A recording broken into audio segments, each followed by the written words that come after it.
I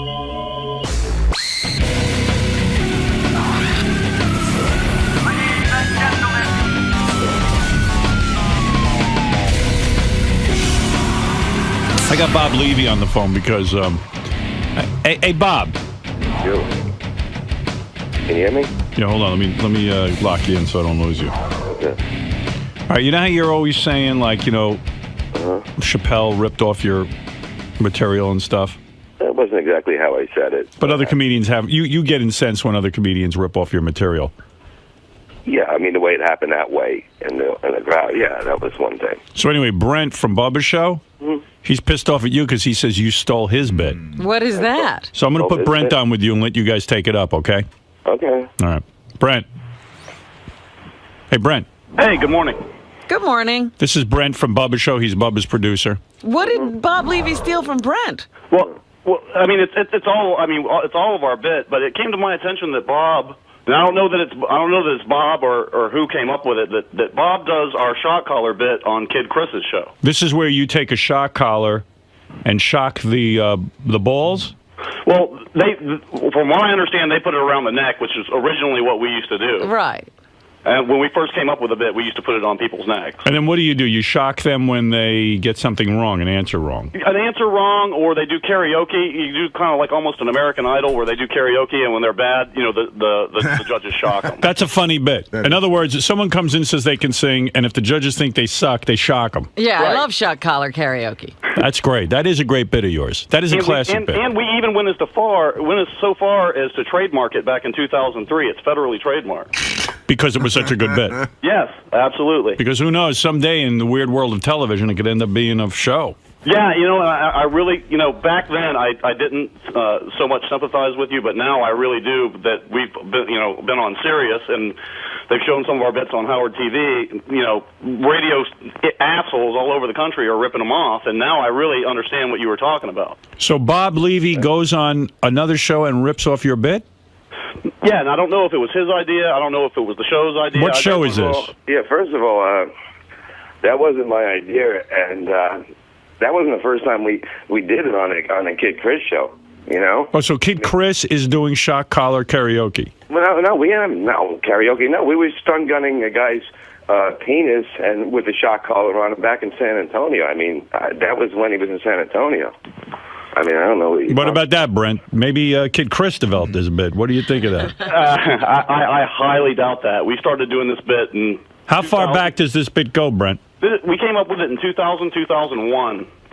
When did Kid Chris, when was he on in San Antonio, Bob, and when were you doing this? I wasn't in San Antonio at the time, but I remember doing it, like I was doing it over the internet and that. And it was around, like, that time. I don't know. He was doing it in... I think he was around in Kansas, too. I mean, I don't really know. I didn't come up with the bit, so I don't really know what he's talking about.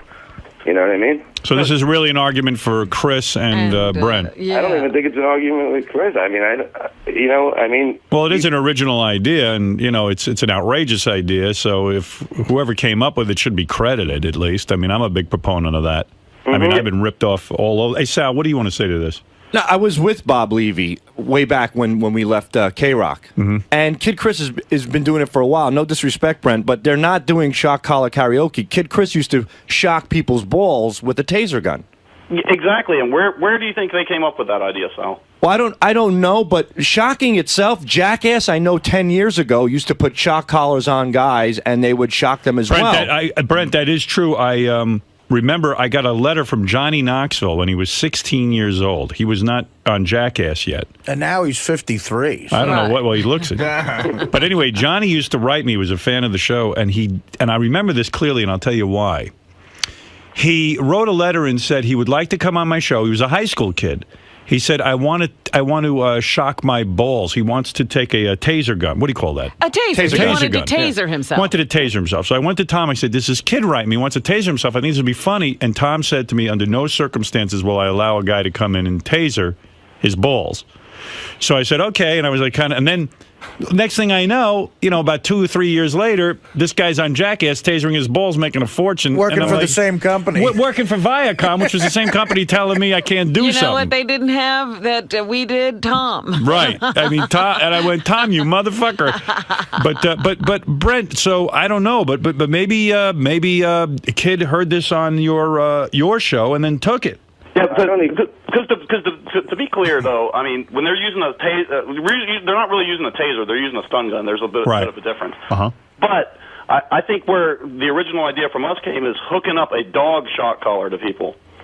Right. Yeah, I understand that. And in fact, I mean, I've had many bits that have been taken and altered a little bit to make it look like they're being original. Yeah. So I don't know. Yeah. I know Chris. Chris is a friend, and I don't know. And I like Chris too. I actually have a lot of respect for the guy, and I'm not mad about it. It's just it seemed odd to me when Levy was on getting so pissed off at Artie. Right. That's what kind of set my radar up. I wasn't pissed off at Artie. I mean, I don't know what you.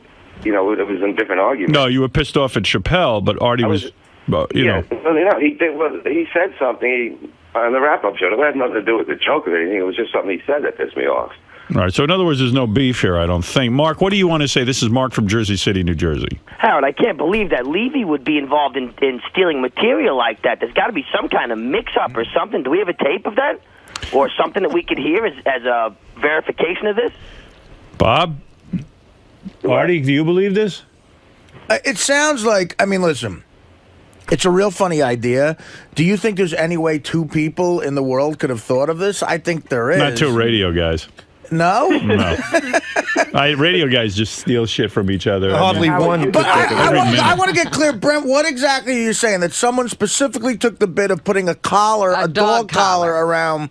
And yeah, because that's what he's saying, yeah. Yeah, because honestly, when we came up with that bit, I don't know of anybody in the country, and I keep up with the business quite, I stay up on it. I don't know of anybody in the country that was doing that bit when we first started doing it. I know Brent is very thorough. All right, well, Brent, can I give you something? How about Howard, when Richard licked my balls, you guys went out and had a ball licking segment as well. But they credited us. Yeah, okay. We credited you. Okay. All right. And to be fair, we also for these 2 guys in Jacksonville, we had a funeral back then, and we credited Howard then. We said we think it's a good idea. Howard came up with it. This is Howard Stern's idea, and we're going to do it. Yeah, I kind of like, at least like if somebody takes a bit from the show, I mean, that's what pisses me off about Jay Leno. Jay Leno thinks because he's on TV, it's a different universe. No, it's a bunch of guys all taking my shit and just kind of acting like they're and then they burn it into the ground. Sucking and they do at it over and over and over again. And then when I do it, they go, oh, you ripped that off from Jay Leno. Oh, that would just incense me. Yeah, well, it makes me nuts. Yucko, you're on the air. Hey, Brent, you always start shit. Remember you said that stuff about me I said something about you on the message board and you were to get me in the bubba gun and all that stuff? Just need to calm down, dude.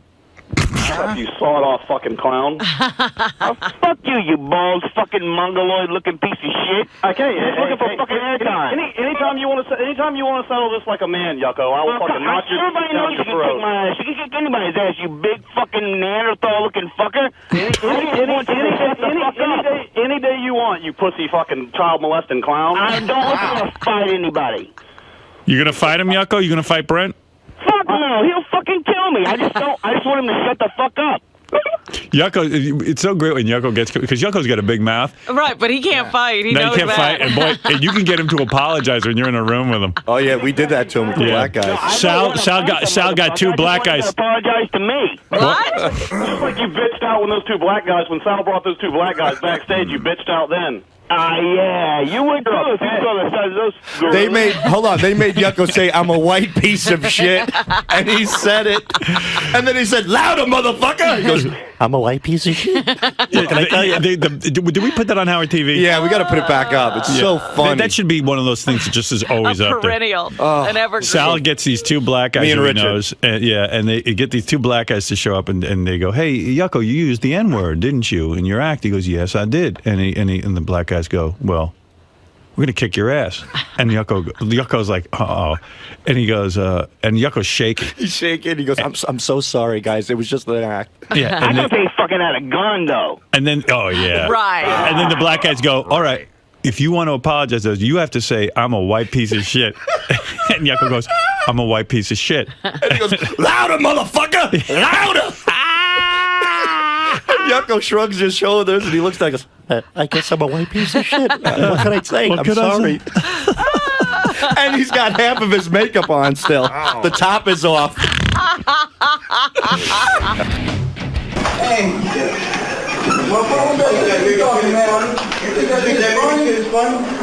got the real motherfucker. I'll put a fucking hole in your head and fuck up. Take it easy. Hey. I want you to fucking apologize. I want you to fucking apologize. You a sorry motherfucker. I want you to tell me that you a sorry motherfucker. You apologize and you a piece of shit. A piece of white trash. Say that shit right now. I'll get over there and beat your fucking ass. What the? Say that shit. Say that shit, motherfucker. Fucking say it, man. Fucking say it. Guys, come on. He's all down. Fucking say it. All right, let Yucko apologize. I'm sorry. It's just an ass. I want you to say I'm a white piece of shit. Say it. Say it. No, I want you to say I am a white piece of shit. I mean, that's... No, I don't want to hear no fucking I guess. I want you to say, repeat after me. I am sorry. I'm sorry. And I am a white piece of shit. That's all I need. Punk ass bitch. No, fuck you. Don't say. No, listen, it's like, I do it, Doctor. Tell me. Guys, come on, fuck him up. Guys, come on, man. Fuck him up. No, listen. But let him. By the way, piece of shit. Been pranked.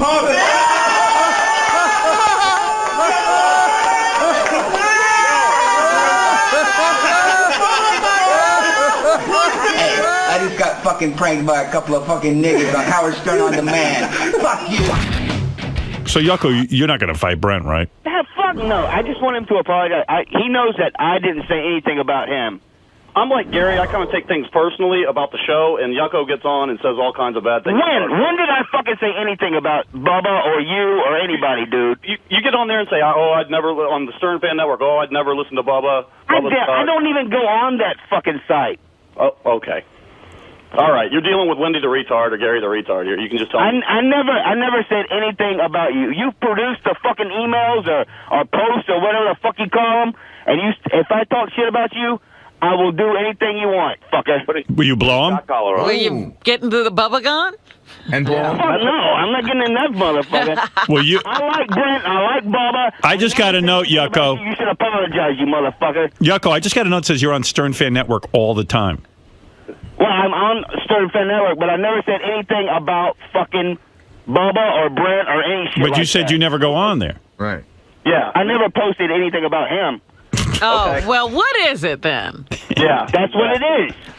Hey, Yucko. All right, so if he finds a post about him on there from you, I say, Yucko. You got to go in the bubble gun and blow Brent. No fucking way. I say Yucko walks through Harlem with a T-shirt that says, I'm a white piece of shit. He'd rather go in the bubble gun. I didn't do... Brent, just you didn't know I didn't do anything. All right, okay. And you're never on Stern Fan Network, gotcha. I am on Stern Fan Network. I never said anything about you. I post on their dates and upcoming gigs and shit like that. I never post anything talking shit about you. I know that fucking much. The only way to get to we the just bottom... counted. Yucko has 1,512 posts on Stern Fan Network. None of them, man. But none of them are about Brent. I post about. We're going through each and every one of them. About the show. The show. I take when people say bad things about our show, I take it personally because I'm a fucking comic. I make fun of everybody. All right, well, then I'm making fun of you, you sawed-off fucking bastard. Okay, I'll take it. I'm a sawed-off fucking bastard. I'm a white piece of shit. You happy now? Jesus Christ. Oh, Yucko, my God, don't backpedal that easy. Yucko's getting used to saying he's a white piece of shit. I'm a white piece of shit. If the shoe fits, you know. He's a shit that's albino. All right. Yucko just backed down in my argument. Yeah, I know. Yucko took over your whole argument. The only way to get to the bottom of the other thing is you got to talk to Chris. What year were you doing it in San Antonio, Bob? I was down there with him probably in 2002, and then I know that he was in Kansas before that. You know what I mean? Doing that bit? I believe he was doing it in Kansas. You know what I mean? I don't know. You know what I mean? I did not write. No, we don't know what you mean. And Howard, you know the stuff that Chris done out there because he would tell you stuff that he was doing out there and what he wasn't allowed to get away with. And that. I don't know. I don't know anything about this. And at that point, we were also on XM at that time. Yeah. I didn't even know. No offense, I love you guys, but I didn't even know who you guys were until Howard mentioned you. There's something very harsh in the world when you create something. Yes. And other people take it. I, you know what? What's killing me right now is this "I'm Smarter Than a Fifth Grader" show. The guy from Long Island who developed it, and that's been a running gag on our show for years. And now I can't even do it anymore. And not only that, somebody's making a fucking fortune off of it. Fox Network, everyone. And it's, it's. I remember hearing that bit on your show in the early '90s. Yeah, we've been doing it forever, and it's like it was. I've sued actually over certain bits and won. Oh, whatever. And that's why we started if you look, I sent Gary the email. We federally trademarked that bit, and we put it up for public opposition. Yeah, shocking the balls and puss. And nobody came forward. Nobody came forward. And by the way, I got to give you guys a compliment. Bubba sent me a T-shirt that you guys made, and sometimes I think the T-shirts aren't, they missed the mark. This one's really nice. Which one is this one? It's like a Bubba sent it to me. It's a gray sweatshirt, it looks like a gym sweatshirt. It's got the serious dog in the middle, and it says Bubba. I'm going to wear it. It's the university shirt. Yeah, University of Bubba. Yes. I like that shirt. Who made that one? Thanks. Yeah. Well, actually, that's a common theme among college shirts, and Bubba kind of saw one day. He goes, "Man, we need to do a Bubba shirt like that." So Bubba, I got a shirt like that. I'm kidding. So Bubba stole that from a college, Brent? Hey, Howard. He was inspired. Shirt. It's really weird. Benji just forwarded me a note. This is sort of interesting. Benji pitched an idea January 22nd of 1998 where we should have people come in who try to lose weight. If they lose weight, they get some sort of sexual reward. And if they gain weight, they get a non-lethal electrical shock. Yeah. So Benji pitched the shock idea in 98. I know. We weren't allowed to use it. Every time I'd go to Tom and say we want a shock. Right. There was no shock. See, actually, Brent, we invented that. But we didn't get a chance to put it on the air. All I'm saying is that proves that two people could have had the same idea. Fucking Hitler invented the shock. Well, I actually have invented everything in radio. It's just I can't prove everything. All right. What I'm talking about, though, is specifically using a dog collar. All right, Bob. Oh, all right. Stop stealing Brent's material, please. Yeah, and Bubba's incensed. That's why I'm on the phone this morning. Really? He's just out of his mind. He's out of his mind. Yeah, Bubba, so calm down. Just let's get to the bottom of it. And let me tell you something. Bubba's incensed. Let's get him on the phone. Bubba should wrestle Bob because Bob was a professional wrestler. You know what? That would actually be good.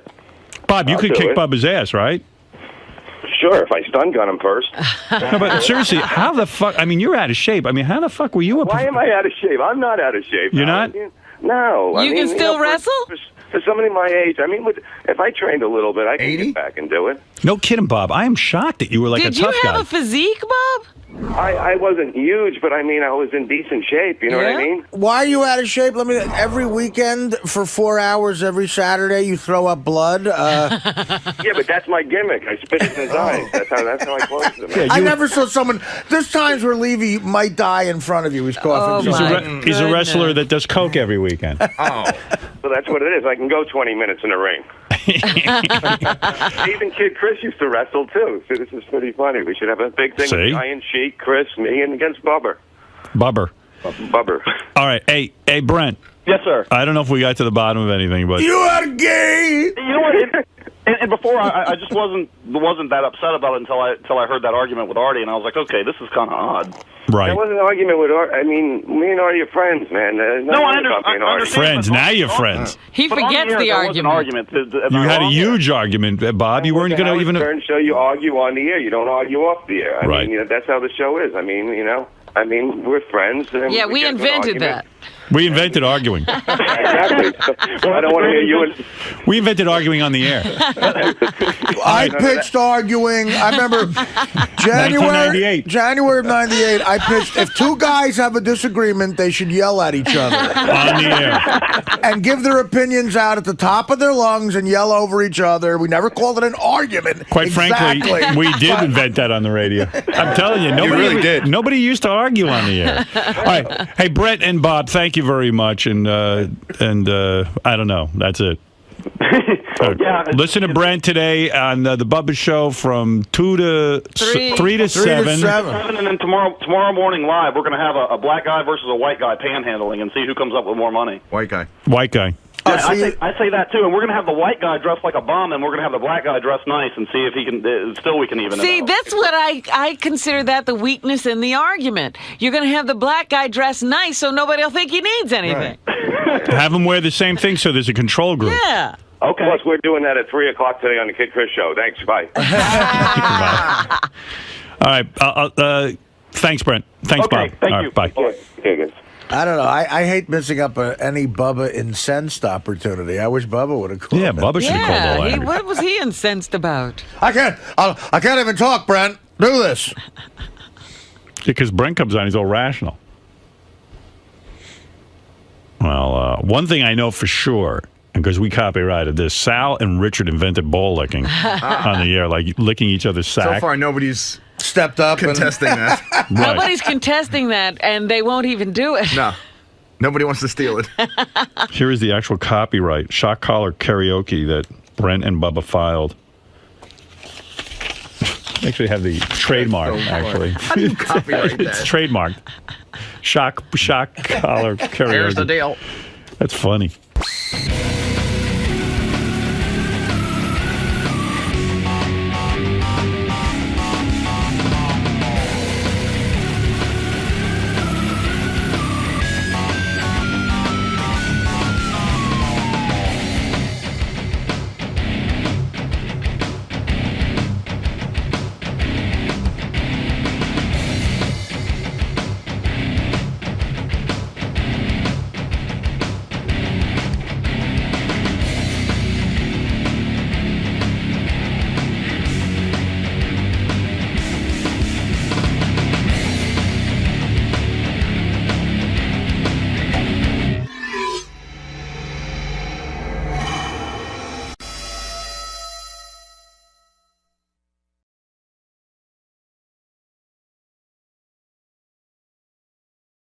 Is Ron Paul. Excellent. Next question comes from @Cindy23. Cindy asks, has there ever been a moment on the show where you said to yourself, okay, we really screwed up this time and we will be in a lot of trouble? Yes. I think I kind of got that feeling the day when you talk about the hog incident. I kind of got the feeling that day. Matter of fact, I was the one that was outside, I was on the cell phone reporting it. And I didn't really, like, while I was in the moment, get that feeling, but afterwards, like, because we were in a big building with salespeople and human resources and like corporate America, and the reaction of some of the people in the building, I was like, this is going to be trouble. I didn't know it was going to be as much trouble, but I thought it was going to be some trouble. You felt it coming. Yeah. Do you regret it now, looking back? Of course, yeah. I don't think we should ever do that again. But on the brighter side, we were acquitted, and our show has never not been number one since we did that. So it had some good upside to it as well, but we just wouldn't do it again. Gotcha. Next question comes from Martin W. Martin asks, have you ever considered a serious political run? Yes, I just ran for city council in the city of St. Petersburg in District 3, which is where I live. And in 3 years, I'm going to run again. And this first time was really, I knew I wasn't going to win. I was running against a longtime incumbent, but he's out, he's termed out, and it'll be an open seat in the next term. But I needed to run this last time just to get the feel of how the political process works. And I did learn. I learned a lot about how the political process works and how to get elected. So I think I will succeed when it's an open seat. And will you be running on the legalized marijuana ticket? Well, see, that's not in the purview of city council. If it was in the purview of city council, yeah, that would be my position. But my position right now is we have red light cameras in St. Pete, and you get a ticket before you get a chance to even, argue your case in front of a judge, and you don't get your Sixth Amendment right to cross-examine your accuser because it's a camera. Right. So my thing would be getting rid of red light cameras. I think that's a step towards European socialism when you start putting cameras on every corner. So my big thing would be more freedom for everybody and no dogs chained up in the yard. I love it. That's one of the ordinances I would make is you cannot chain your dog to a tree in Florida outside and just leave it in the yard. I think the people need to vote for him. This is an excellent platform. Next question is from Angelo Valencias. He asks, what is the most bizarre setup you ever had to prepare for regarding an on-air bit? It'd have to be the rat milkshake. He's holding the rat by the tail and it's circling over the blender. This is a dead rat. This is as dead as it gets. I swear to God. This is bona fide, man. I swear to God. That is the nastiest rat I've ever seen. I swear to God, I am going to puke. Now, they're going to blend it. I will puke. I swear to God, I'll puke. I had to go out. There's actually a place in Florida, believe it or not, called the Rat Farm.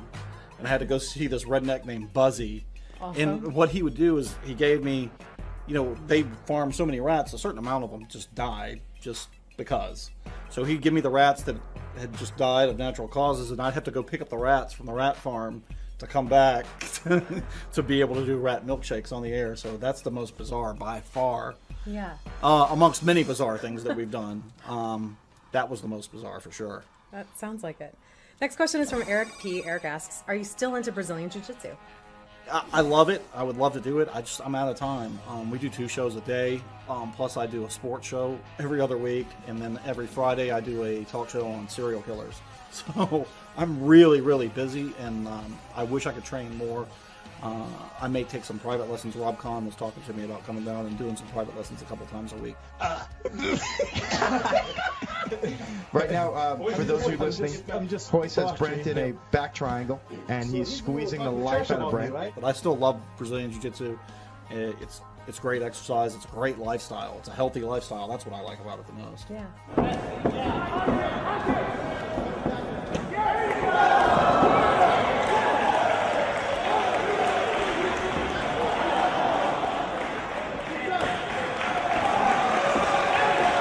Alex from Hamburg asks, would you consider Bubba a close friend, and do you hang out in private? Yes, he is a close friend. Since he bought his racetrack, I haven't been able to hang out with him much because it's a business, that racetrack. It's a good business because it's a good, for what they pay for their entertainment dollar, they get a lot for it. But Bubba physically has to be there to run the races, so I don't see him as much as I used to. But if the racetrack makes him happy, which it really, really does, you can see that he's much happier now owning a racetrack. I think that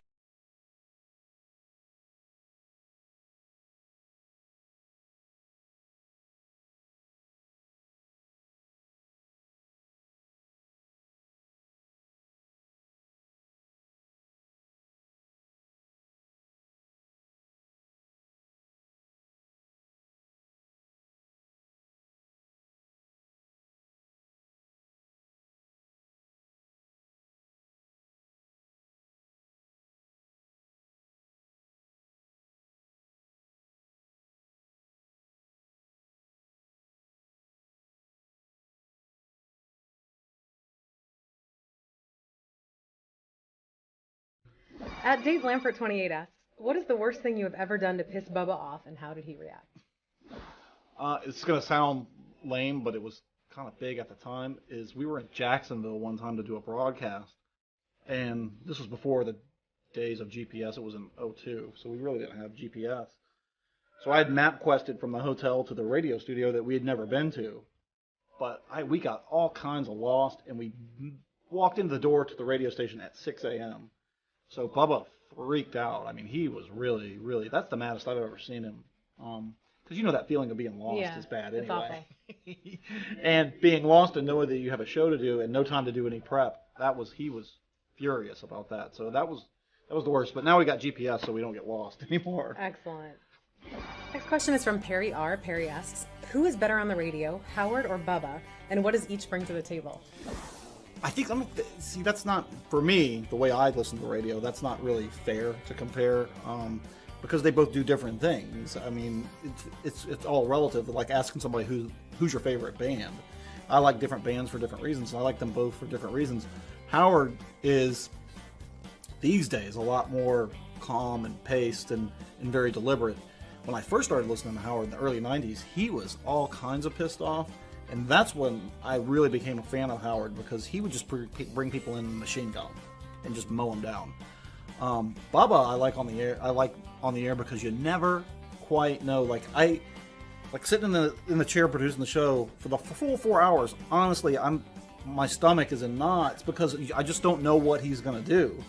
And that's the thing about Bubba, is you just don't know where he's gonna go with something. And they're just different like that. Howard's very deliberate, and he kind of knows where he's going to go with things, and Bubba's like a bull in a china shop. So they're different, and you can't really say one's better than the other. it's all relative. And I've got a lot of respect for Phil Hendry too. I mean, I'm a huge fan of his. But they all three do different things, and I think that just like music, you've got to appreciate each air personality for what they do. Absolutely. Next question comes from @Zuba. Zuba asks, if you had the chance to take over producing Howard's show, would you leave Bubba? That's a tough question. It really is, because I got a lot of respect for Gary. Gary's a good friend of mine. I love Gary. I really do. And everybody that works at Howard's show does a great job, and they've all been fantastic, just great to me. That would, gosh, it would be tough for me to live in New York City. It would. We have a lot of room here in Florida, and Bubba kind of leaves me to be a little bit more autonomous. So I don't know. It would depend. Bubba's been good to me, so it'd be hard to leave Bubba after he's been so loyal to me after all these years. But Howard's also been great to me as well. So I would do it if Bubba didn't have a show anymore. Fair enough. And Gary was not working there. Yeah, I would never take Gary's job. I'd never step on Gary's toes. Gary's a great guy. He really is. People give Gary a hard time, and I know it's fun to goof on Gary, but Gary, deep down, is awesome. I love Gary. Awesome. I want to thank Brent for taking the time to answer the questions that you, the fans, submitted. Keep sending your questions in. You can tweet them, you can Facebook them, you can email them, you can even send a video submission. Remember, this is your show, so don't screw it up. Until next time, I'm Rachel Fine, and I hope you had a fine time. I had a fine time with you, sir. Thank you. That was fantastic. It's enlightening.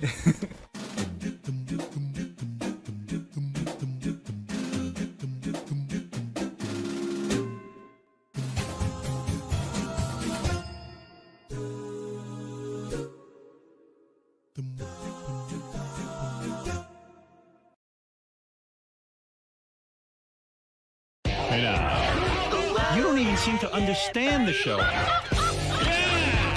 You just ruin everything. You got to be funny in here. I can't wait for you guys to see this on Howard TV. Daily shows, classics, and exclusive behind-the-scenes access. Well, that's going to be on Howard TV. The funniest, sexiest, most star-studded network on TV is Howard TV On Demand.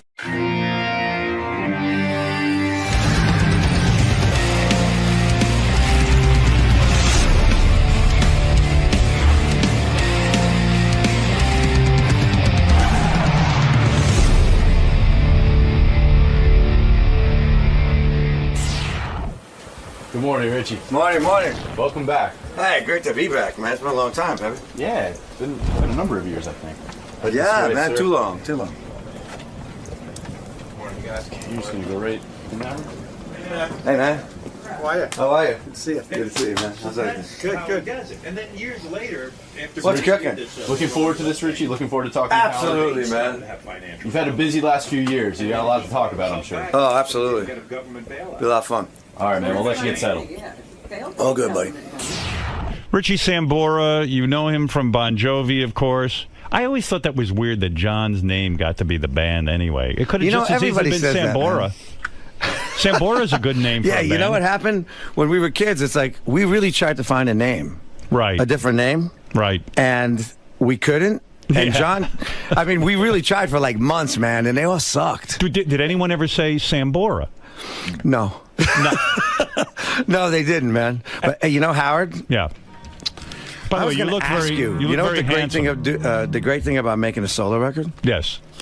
You can actually name the band anything you want. And what did you name? So the I band?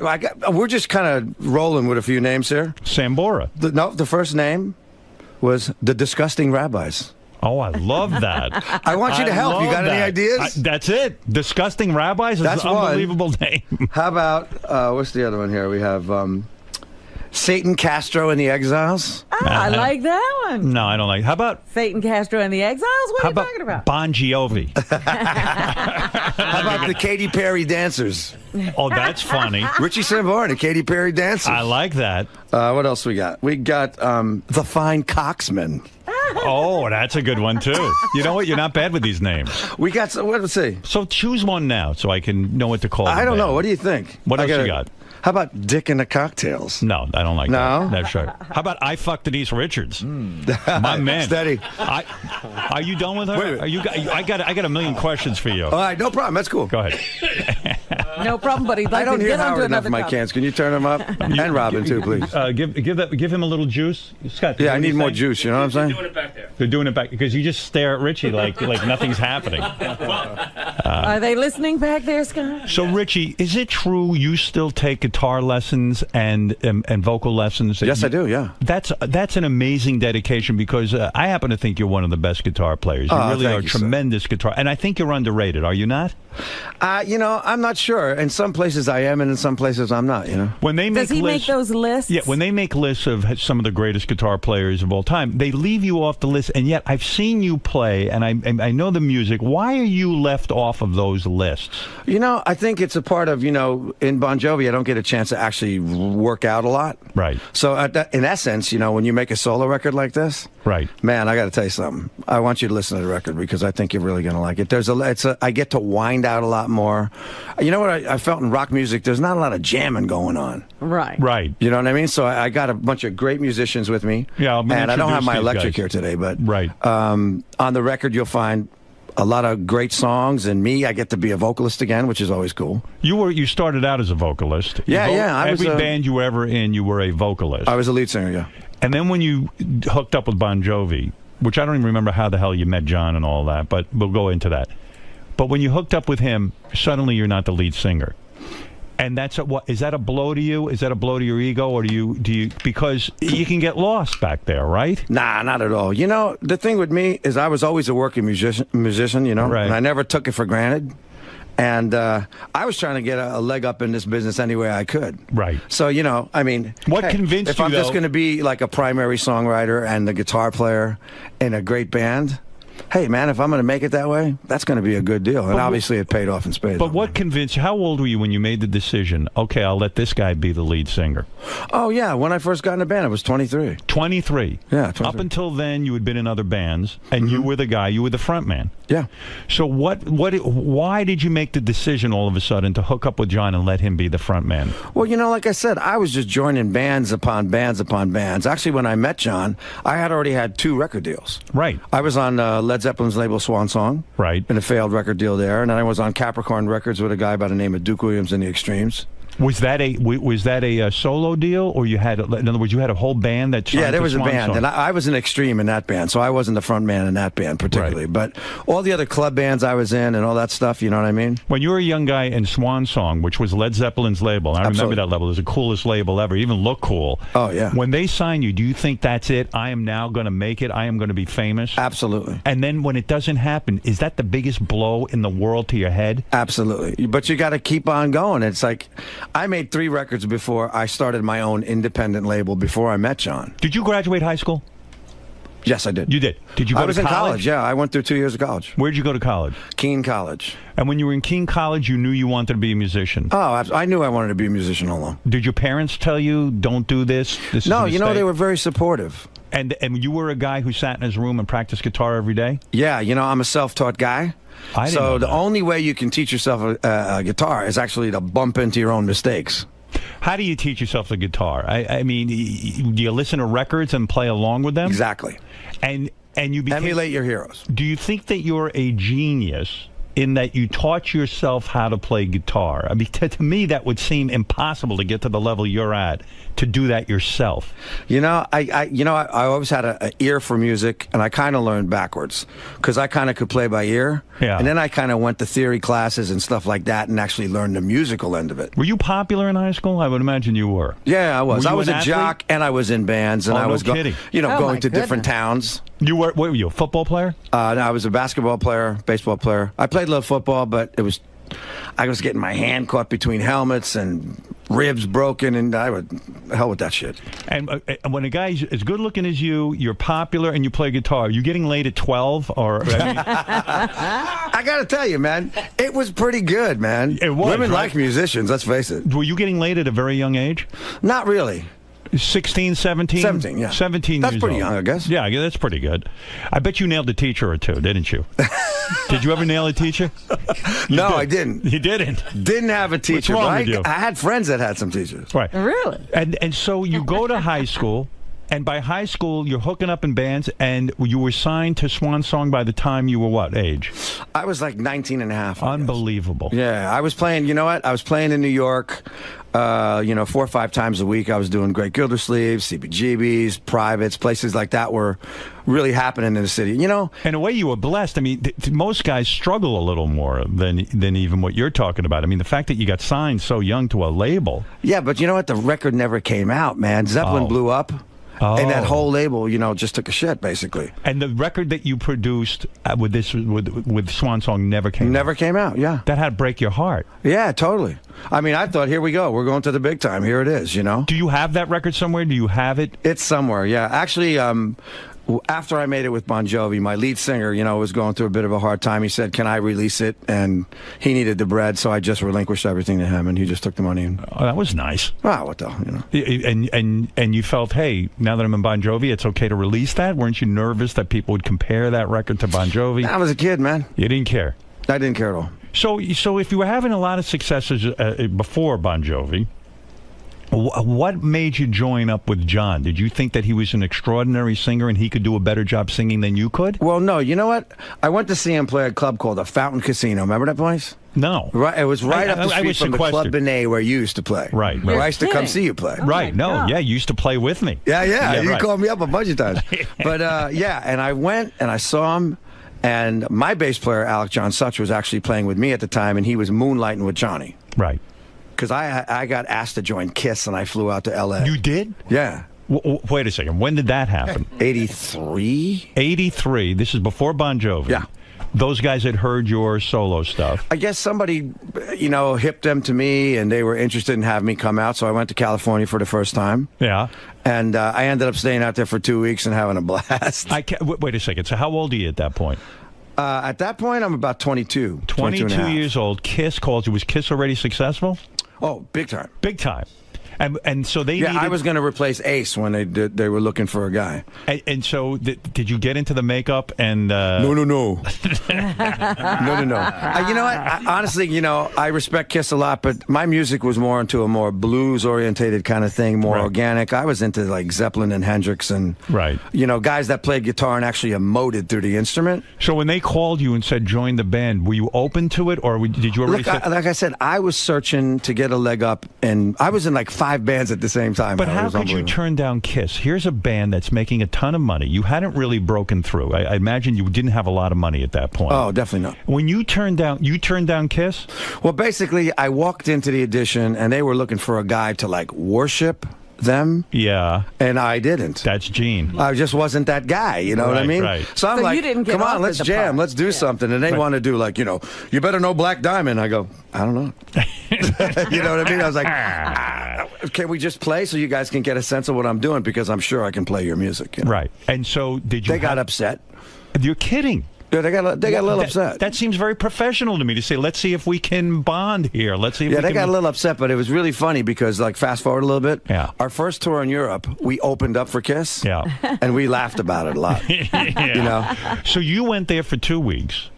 Gene, I guess, is the big ego. Who you're not sucking his balls enough. You're just being you're being Richie. No, they were both pretty cool to me, but I think they were like taken aback that I wasn't like so into them. Like I was just like. But to think about that in your life, let's say Bon Jovi had never worked out, you would have been kicking yourself in the head the rest of your life because joining KISS would have made you a multimillionaire. I mean, what you are now, and it all worked out. But it does take a lot of balls to turn down a band like KISS and not sit there and suck their ass a little bit and get in the band and Howard, make a fortune. It didn't seem authentic to me for some reason. That's beautiful. But it's true, though. I swear to God, it just didn't seem authentic to me, man. I was like... As an artist, I was moving in a different direction already. Yeah, wouldn't it have killed you to play music that you really didn't care about? All the guys in your band right now are looking at you like, what the fuck is wrong with you? They would have taken the KISS job. They'd take the KISS job in 2 seconds. Like, man, you must be fucking maniac or something. Let me at those balls. So when you go out it was on KISS's dime, you go out there for 2 weeks? Well, you know what happened? I was actually, I used to be jamming with Sylvester Stallone's brothers, Frank. Oh, my. Sylvester Stallone's brother. No kidding. Frank. I used to like play with him so I was actually staying at Frank's? I was like at Sly's house actually. Wow. And he wasn't there. Right. He might not Perfect. even know that, so he's going to kick my ass when he hears about this. So do you tell girls, hey, this is my place, why don't you come Yeah, on right. over? I took his pictures down and put mine up. And so you went out. But yeah, no, I was having a good time with some California girls out there, and I decided I picked up a couple sessions. Right. So I decided to stay out there for a couple weeks. Right. When you say you picked up a couple of sessions, you mean you were a session musician. You would go out there and people would pay you to sit in with a band or whatever. Yeah. Guys I knew, kind of hooked me up with some people, and I was lucky enough to stay out there, make a little bit of money so I could actually stay out there and get home. So when did you start taking guitar lessons? When you were in Bon Jovi? No, I was. My first guitar lesson was actually I was 52 years old. No kidding. And who can really teach you? I mean, there's a teacher say to you, "Look, Richie, what can I really teach you?" You're holding your hands the wrong way. No, check this out. Why would they fuck with what you do? I walked into this my favorite vintage guitar car shop in California, and this guy was playing with his back towards me, and he's playing acoustic guitar, but he sounds like two guys. What was he playing? Tell me what he was playing at that point. Just some piece, this acoustic piece. Right. But he sounded like two guys playing at the same time. Right. So I kind of walked around in front of him. I said, "What are you doing, man? Yeah. You got to teach me how to do this. This is like sick." I said, "I'll be back in 18 months. I'm going on tour, but when I come back, I'd love you to teach me." So he gave me his number. He happened to be a cat by the name of Lawrence Juber, who used to be in McCartney and Wings. Right. But he was also now the acoustic guitar player of the year. Right. And he was working with all these different alternative tunings. So I started to work on him with those. So, now there's always more you could learn. That's the great thing about music. He wasn't opposed to teaching you and giving you his secrets, so to speak? No, not at all. Because I think it was more of a give and take. I also was teaching him a little bit. Right. And he was teaching me. When but you say honestly, guitar it lesson, was though- something that was alien to me and I never did before. But when you say guitar lesson, you have to pay him to teach you, right? Sure. Yeah. So what does the How guy much does charge he Richie charge? Sambora for a guitar lesson? I mean, Howard, if I don't see even, you, I don't even look. So it doesn't matter. I'm like this. Sign a check. Mr. Sambora, that'll be $50,000. For Yeah, your no. lesson. It ain't like that, Right. He's a good guy. So when you got into Bon Jovi, suddenly it's a new world for you. You're not the front man, you're not the lead singer. So now that you have an album out where you're singing lead, it feels good to you, right? You can show people what you can do. It's it's a whole different energy. I give good band, right? And I always was a team player. Is and I this like a to do band? that. What I'm looking at? Are these guys in your band? Yeah, or these is guys this are guys I made the record with and in my band. Yeah. Oh, no kidding. So in other words, this is not something where you just hired some musicians for the day where they're going to play with you. No, the excellent thing about this record, it happened so organically, and from the writing process up, and when we took it in the studio, we sounded like a band immediately. Right. And we just started to roll. And that's why I left all the jamming pieces on this record. Because, now people can get a chance to hear. When we were kids, we were growing up with Zeppelin and Hendrix, and they were jamming on records. Right. So people would get to hear me play extended guitar solos. Did you go to John and say, I'm doing a solo album, and did you say to the rest of the Bon Jovi band, look, I'm going to go do this thing? Do you have to get permission in a sense? No, you just got to tell them. We've always been supportive of our individual endeavors. What is going on with Bon Jovi? Are they together? Dude. I've been a busy boy this year. Check this out. Right. At the end of this record, I started writing with John for the new Bon Jovi record. The new Bon Jovi record's done. Oh, it's all finished. It's all finished because now I'm going on tour for the next 3 months. With Bon Jovi? No, with this band. Record. Yeah, Richie Sambora Band. And so and the Disgusting Rabbis. When I love that name, by the way. When you Cock and the Doodle Doos, man. Is it hard for you to go on tour now with a new band because you're not playing to stadiums, you're not playing to bigger crowds like that? You have to play to guys, you're starting out in a sense, right? No, I'm playing great theaters, man. You are. All over the world. We put the shows on sale, actually before the record came out in Europe. Right. And the tour sold out the first day in pre-sale. Oh, no kidding. Yeah. So, but it's not a stadium setup like when you play Bon No, we're Jovi. just playing cool theaters. But you enjoy that? Absolutely. No, that's great. I don't take anything for granted. Obviously, every time you walk out in front of a stadium stage, it blows your mind. I don't care no matter how many times you do it. If you take it for granted, you'd be an asshole. Let's face it. Do you think you are blessed? Like live a charmed life.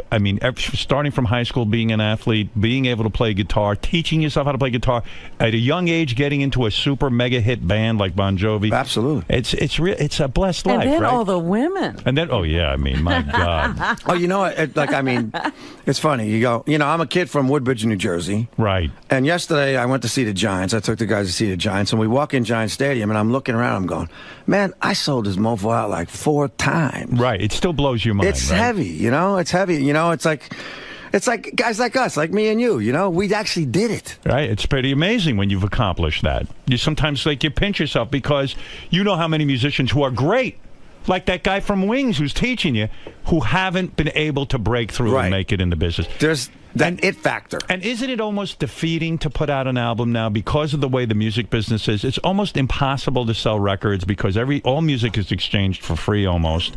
You're not going to make a lot of money with this record. Oh, absolutely not. It's not. I didn't do this for the money, you know. I mean, as an artist, you gotta keep fresh. You gotta do these things. So basically, it's like you excavate inside and bring out all this stuff. And this record is about a lot of my life experience. And how do you decide which song's going to go on a Bon Jovi album, which is going to be a solo? Oh, you know what? There's not even any choice. When I write a record for myself, I'm the mouthpiece. I'll write a different lyric than John's ever going to sing. Is it nice to be able to write a song on your own without John's interference? I mean, I'm sure... Is that what you call it? What is the process when you and John write a song? It's very, very simple. We sit down with an acoustic guitar and a piano and our 2 voices. We have a conversation about how we're feeling. You know, there's a big commonality between John and I. We grew up. Do you like each other?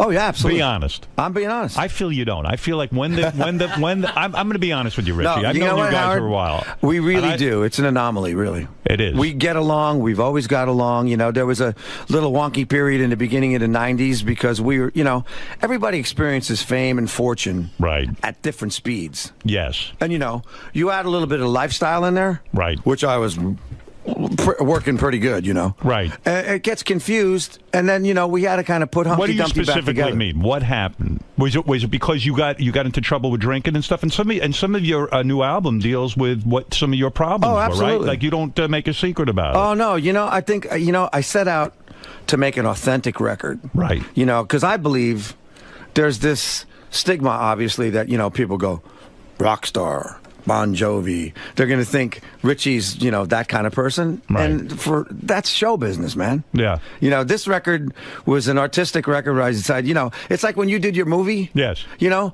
you put all your stuff out there. Right. To people, man, and it felt good to you, right? Yes. And you know what? Now, with my record, that's exactly what I'm doing. I mean, you wouldn't be the first rock star to have a problem with booze. I mean, everybody seems to go through some sort of drug-related thing, except for John, right? You know, yeah. You know what? It's funny because I started out playing clubs when I was like 16 and a half. Right. And back then, it wasn't frowned upon. What, to drink? No, it was encouraged. Yeah, it was like an accoutrement to my business. Right. You know what I mean? So then all of a sudden, but I'll tell you what, it took me about 35 years for my demons to catch up with me. Yeah, so I'm a pretty resilient little bastard. I never saw you as a guy who drank a lot and stuff, so you probably drank in private, right? You know what? After a while, what happened was, yeah, I was definitely a kind of a guy that always drank in my house. Never drank. I didn't even drink in restaurants anymore. Wow. Or I didn't drink around the band or anywhere near a performance. That's when you know you have a problem, when you're drinking by yourself, right? When it's I not guess a social so. thing. I guess so. What were you drinking? Wine? Yeah, I was drinking wine, and you know what? It was predominantly a stress reliever. Right, absolutely. I mean, I was using it for a specific, different reason. So when did you realize you had a problem? You had to go into rehab. When did you realize You know, it was about 5 years ago. You said, hey, I'm doing this too much, and I'm doing it every night. Yeah, when I started getting clean, it was about 5 years ago. But I was doing it every night for about 30 years. So Did you have interventions? Did anybody, you know, did the group get together and say, look, Richie? Yeah, a lot of people kind of said, hey, man, you know. But also what happened, I had broken my arm. Right. And I was doing painkillers because, check this out. So I break my arm in my house. I get Drinking. divorced. Right? You got from Heather. I got divorced from Heather. Right. Right? So I come home from one leg of the tour. I get into this new house. I'd never been there before. My sister-in-law thinks she's doing me a solid. She puts this shitty Bed Bath & Beyond mat in the bathroom. Right. I wake up to take a piss one morning, and I just went biffed. And my shoulder went right into the jacuzzi, and I broke my arm in 3 places. Oh, my God. 2 weeks later, I have to play like 24 stadiums. With a broken arm? With a broken arm. Wow. So I hired all these sports stocks, therapists, this, that, and the other thing. I said, there was $145 million on the table for this tour. Right. I said I wasn't going to leave it out there. Whatever I had to do, I was going to do it. So the painkillers got in there, too. Now, are you wearing a cast while you're... You can. It's a shoulder. Oh, it's a shoulder, right? You can't really do Can't anything wear to caps. that. So these guys teach you how to sort of hold the guitar so you don't completely Well, you know screw what? up. I started going crazy. I started making these little guitars, right? Because I didn't have this kind of lateral motion. But so one of my heroes was Albert Collins, a blues guy, right? And he would hang his guitar off of this shoulder. And I found that I could play like this. Oh, wow. So, you know what? I was 95%. Nobody ever knew it, really. And so and to get through the pain, you start taking what, like Oxycontin? Yeah, I took a lot of shit just to get through that tour, and it lasted about 6 months. And I was drinking because of the pain and getting through it profusely. And when you mix the drinking with the Oxycontin, that's a fucking powerful cocktail. Very powerful Nothing cocktail. better than that. Oh, and you know what? If you ask me if I remember those months, I would say absolutely not. But, wow. But you know what? I was a hero, got through the tour, and just like, all the other substance in my life, I figured this one would just fall off. Right. No such luck. Yeah, no. I was very, very naive to it, Were you like, hey, this Oxycontin is more addictive than anything ever? Anything. Like, in other words, you said, hey, now I'm done with the pain. I'll stop the Oxycontin. And then when you go to stop, it actually hurts. Shaking like a leaf, man. Wow. And I'm an asshole. I think I got like Parkinson's. It's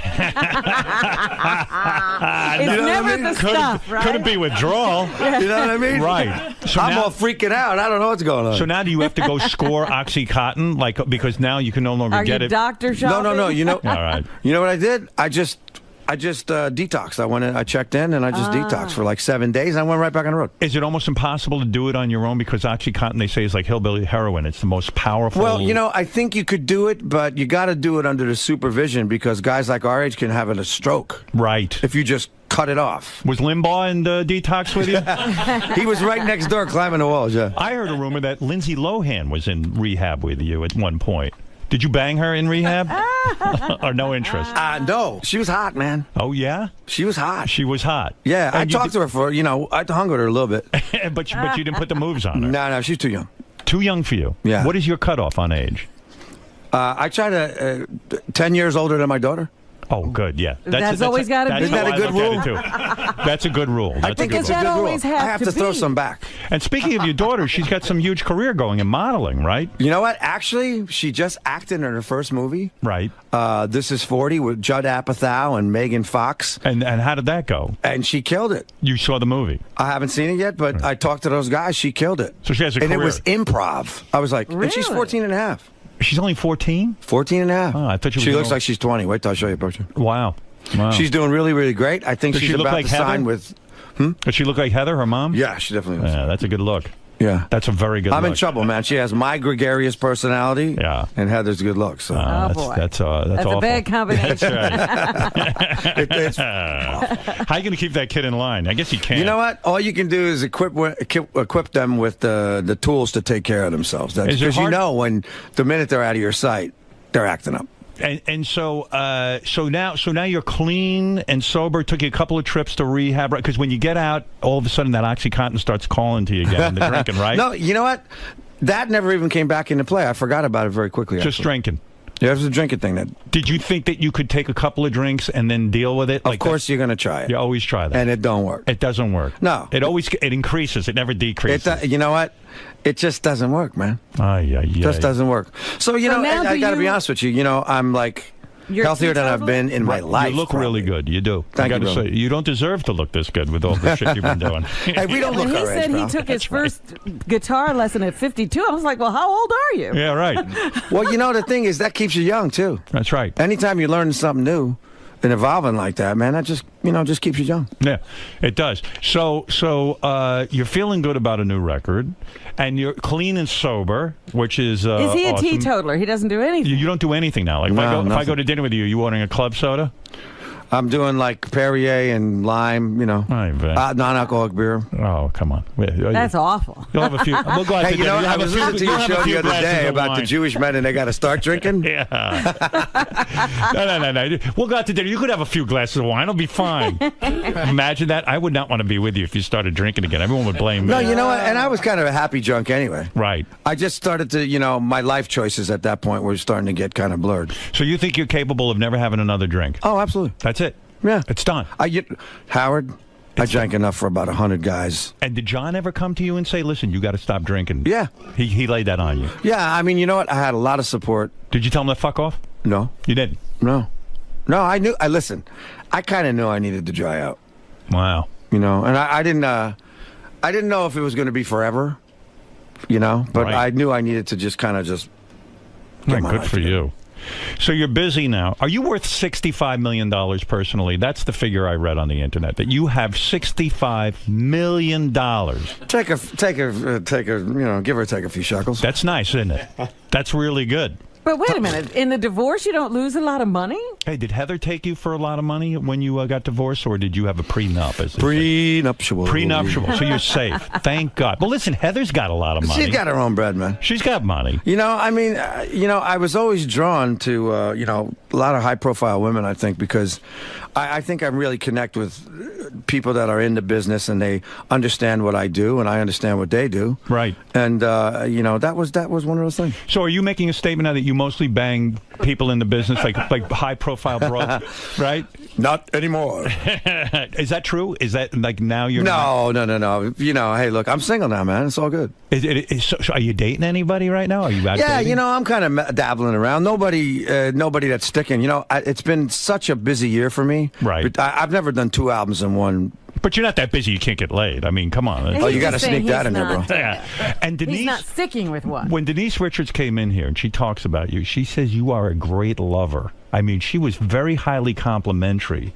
Like you really gave it to her. And that is a sexy woman.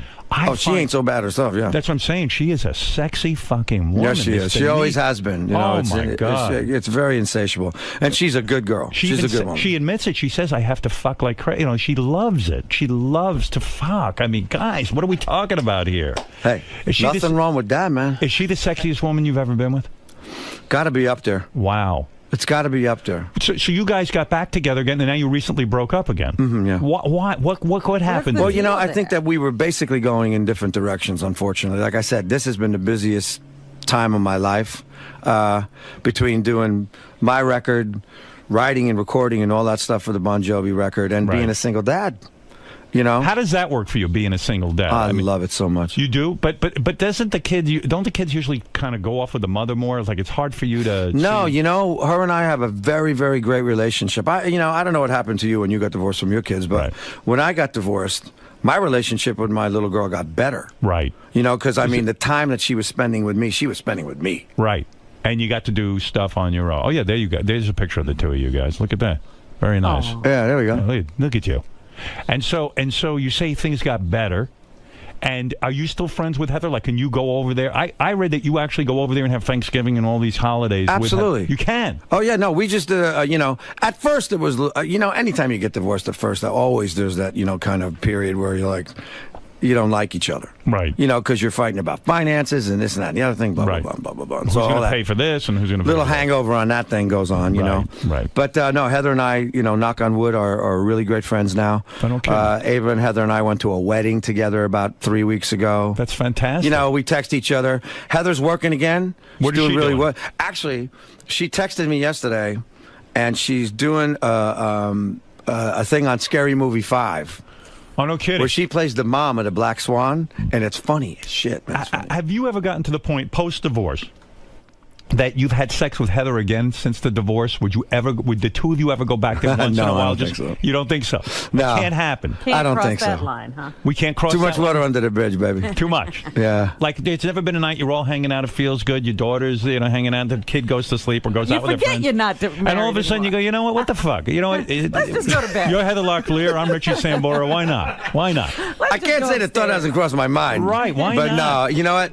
I think, you know, you got to leave what's in the past, and, you know, you don't want to start churning up that thing again, man. I heard what came between you and Denise was that she was still in touch with Charlie Sheen, and Charlie's a big pain in the fucking ass, and you had said, look, man, I can't be with the chick if she's going to hang out with Charlie, because it's too fucking crazy, that whole scene. Nah. True or false?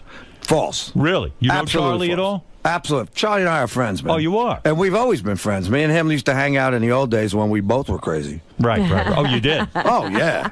You could man, hang with he Charlie scared the hell Sheen? out of me, man. I used to have to leave sometimes. You weren't that crazy. I wasn't as crazy as him. Yeah. He's crazy. Yeah, but you know what? He's a really good guy in a good way. Right. You know what I mean? If you hang out with him, He's a real man's man. You talk about sports, you know, you hang out. Were you ever in the home when he has all these women and the parties and the hookers and the goddesses? You know, I never was. I always used to go out with him. I would meet him somewhere. We'd go to some parties, you know, go out to dinner, things like that. You two must have been up to fucking shenanigans. Oh, it was fantastic. Unbelievable. Like the kind of shenanigans we did, you know, in the old days too. Yeah, well, me and you. I never had shenanigans like that. I mean, you know, what did I do? Nothing. Do you think Kiss is upset when they're listening this morning and they're going, man, we should have taken... No, I think they're quite well off. Yeah. Don't you They got more money than me, bro. Would you say that... Like a lot more money. Well, yeah, because they charge... They build caskets. Is there ever going to be a Bon Jovi casket? I doubt that. When you... I mean, I'm a whore, but not that big. They are the real whores of the business, right?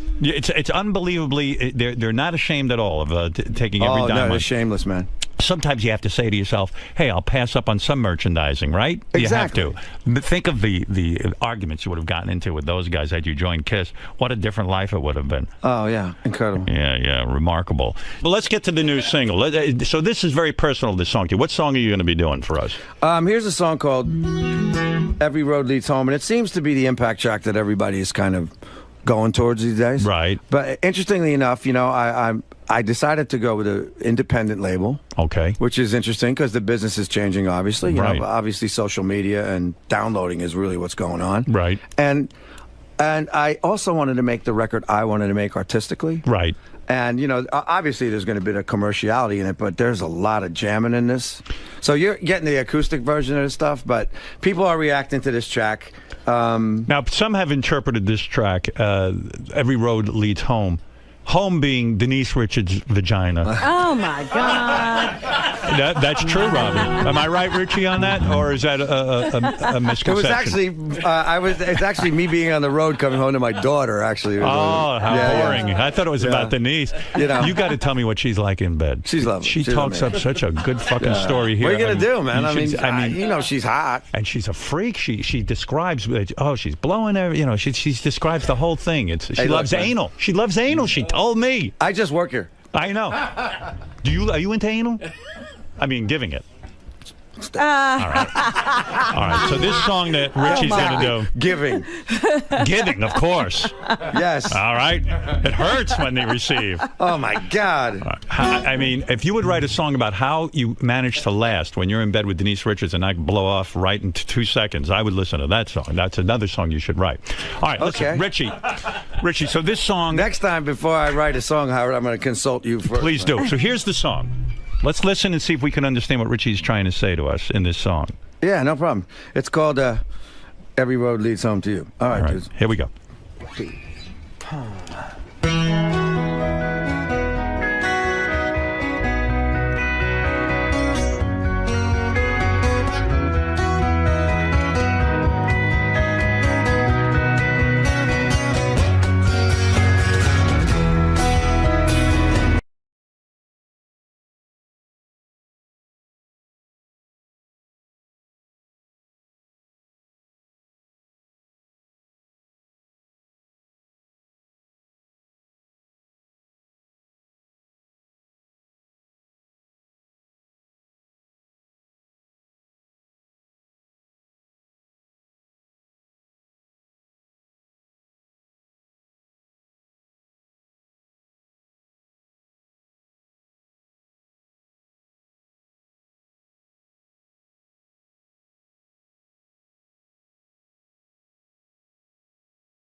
find the pedal as I'm counting the lines.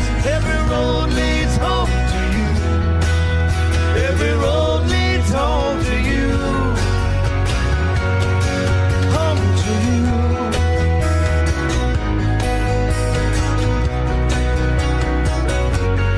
Home to you.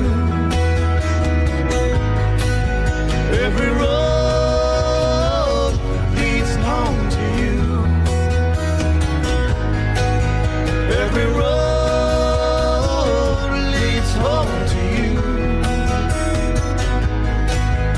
Every road leads home to you.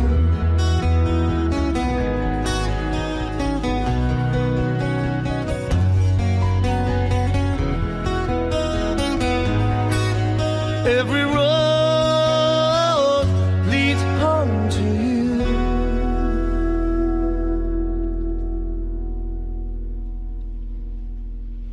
I love that. Beautiful Thought song. that was beautiful. Beautiful. I know.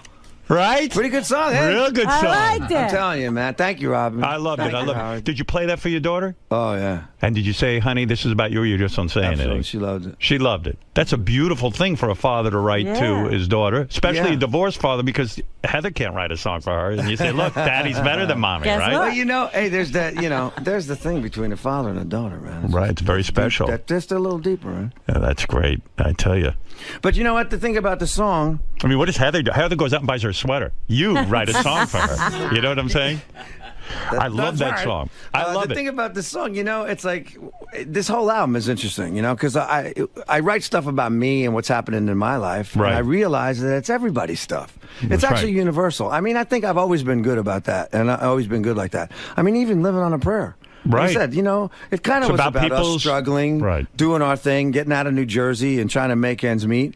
But it became everybody's song, and I think that a lot of this record, I think people are going to relate to a lot because Are there's it's an authentic human record, and it's got a lot of fire to it. And if you listen to the lyrics, I think they're good stories. Is there anybody you like out there now? Any young kids coming up, or are you just totally disillusioned with Man, what, you know, no. Being from an independent label, man, I listen to a lot of new stuff that's really obscure, like in Silver Sun Pickups and Fits into Tantrums, and you My like- Morning Jacket is really good. I was listening to. You still walk around and you put on headphones and listen to music and try to sort of see what everyone's up to. Oh, you know, I am a avid record buyer. I buy at least 3 records a week. Who's your favorite guitar player? Who is your hero, guitar-wise? I had a bunch, man. I had, you know, Jimmy Page, Jimi Hendrix. Right. All the classics. Jeff Beck, Eric Clapton, who played on my first solo album. That's right. You know? Yeah, that's And pretty amazing, Jimmy has come up, and I became like friends with my heroes, man. I hang out with Jimmy Page now. It's like serious. Do you? Where do you hang out at his castle? In London, man. He's got an apartment in London. And you hang out? What's that like? Are you tongue-tied around this guy? Like, I mean, You know, he makes it so you're not. He's such a gent. Do you go over there and play guitars, or do you Sometimes, yeah. Yeah, I was going to say, what do you actually talk about? He came up and jammed with me a couple times, and I'm actually going to come ask him if he wants to come to London and play. Does he have 3D TV? He must, right? I mean, you know what we do when we hang out? Yeah, what It's do you interesting. do? Because we go to concerts, right, and go out to dinner. Just the two of us. And do people freak out when you guys show It's up together? kind of cool, man. Chicks are flying around, I'll tell you that. Is he still getting laid? I mean, is he doing his thing? Definitely. Definitely. Yeah, man, Good he's a Lord. stud. He looks great. He's feeling great. Jimmy Page, man. Look at you hanging know, out isn't with that this heavy? guy. I never think, who the hell does Jimmy Page hang out with? I never knew it was Is that you. with Richie? Yeah, man. I'm not good at hanging out with people. You were good at hanging out with me when we were when I was living but in we New never York. hung We had out. a good time. Like we take me over to Jimmy Page's apartment. Let's see what goes down. I'll fuck We with that did guy. listen to music, play a little guitar. You know what I mean? Just you know, that's it's Well, what are you going to do while they're listening to music and play guitar? I'm getting one of those drums. What was that called again? Cajon. A cajon. I'm going to get a cajon now. Okay. I love that. It sounded great, by the way. You guys sound great together. Look, I could talk to you all day, but I'll let you out of here. Richie Sambora's new album, Aftermath of the Lowdown. I don't know what that means. It doesn't matter, really. You want me to tell you? What does it mean? Okay. When you give somebody the lowdown, that's like giving somebody the truth. Yeah. And that's kind of like what I did on this record about my life and what was going on. There's always an aftermath. It may be good, it may be bad. So good to have you guys here today. Brother. Thank you for playing. And Richie, great seeing you. Known you so many years, and I'm very happy Too for many you. years. Yeah. It won't be so long again, Howard. All right, good. Don't be a stranger. That's right. It's been a long time. Next time I see you, be at Jimmy Page's place. We're all going over there for the big party. Man. Hey, why don't you guys put me on America Got Talent? I'd love to play. Would you? Yeah. The fucking show's over, but next too season. bad, man. I know they had Green Yeah, Day. They had a bunch of cool people on there. Yeah. Where were you? Who knew? I don't know. Where was I? Do you ever go over to John's house for those Obama get-togethers or those fundraisers? I haven't been yet. No. With Al Gore. I haven't been over there. You haven't gotten political yet? Well, you know, I campaigned for Clinton. Yeah. And I campaigned for Al. Right. And, you know, John's got the Obama thing kind of locked up. When he wants me to play, I'll probably go. Right. You'll be there. Absolutely. All right. Listen, boys, thank you for doing this today. Very special morning because of your music. Yeah. Thank you. I could have done another hour with you guys. That sounded good. Sounded really good. Really good. Excellent. Thank you. So great to see you, man. You look great. Dude. And you sounded great. Oh, bro. It's a really good song. Hey, can I turn you on to a record? Yeah. If you want to come see me play, I'm playing October 23rd All right, I'm at gonna try and come by. Best Buy. Oh, okay, Please great. be my guest. Yeah, I'd love to. Bring your old lady, bring your kids. All right, bring great. your I'd love to do that. All right? Yeah. I'm going to get you a really record, happy though. for you. All right, please. Thanks for having me. All right. It's a pleasure, brother. Richie, can I talk to you for a second? Yeah, man. I heard you say in the studio just now during the break. You guys have known each other for 30 years. Yeah. So you go that far back with We Howard. go. Howard and I go that far back. He was doing drive time, 5 o'clock drive time radio, man. And this is 1986 is the first time I was on the show. Wow. So it's like 27 years or something. What's been the constant about what you've appreciated about Howard for so many decades? You know what? Obviously, he's always exciting. You never know what he's going to pull out, but that's what I like, I mean, and I think that, he's really about rock and roll. And I live rock and roll, so there's a lot of commonality. So we always have a good time. And actually, when I was living in New York, Howard and I would actually get together and go out to dinner sometime with our spouses, and we always had a great time. So I think we became friends after a while also. Different professions, but you share the same spirit. We share the same spirit, for sure. All right, good luck with the new album, Richie. Thank you very much. Thanks, man. All right, man.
Now that we've had some distance from the America's Got Talent experience, the boys... Really? There's distance? Yeah, of course. There's at least a few days. Now that we have distance from the America's Got Talent thing, Sal and Richard went out on the street to ask old ladies and anybody else he could find.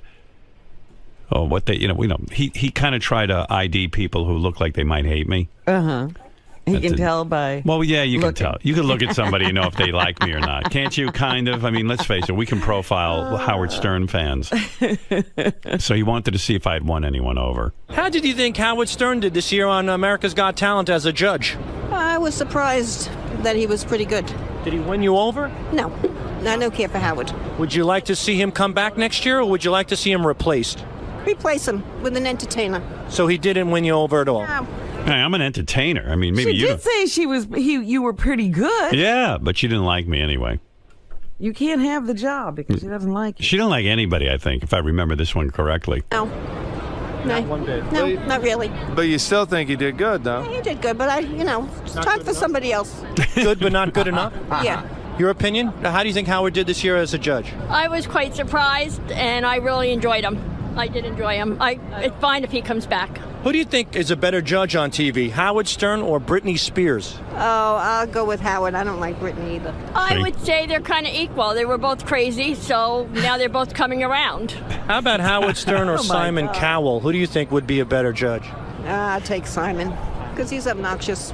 I kind of like Howard over Simon, yes. How about Howard Stern or Judge Judy? Oh, please. That big mouth. I get it. Which one? Judge Judy. I used to like. I don't like her anymore. So you think Howard's a better judge than Judge Judy? Yeah, I'll take Howard over her. Howard over Judge Judy, absolutely. And Howard or Paula Abdul, who's the better judge to you? I'll take Howard. She's annoying. Howard, I like Paula, but I think it's just time to move on to someone that's a little bit more opinionated. She's very emotional. Now, you know, Sharon... Not bad, though. I mean, I got that You're one doing lady. all right. I'm doing all right. I'm hanging in there with the ladies. That one lady's really... She just doesn't like anybody so far. That first one. Yeah. Osborne is leaving America's Got Talent. Who do you think should replace her next year? Oh, Pink? Betty White's great. Betty White would make the Oh, show. no. Betty White. She could die sitting there next to me.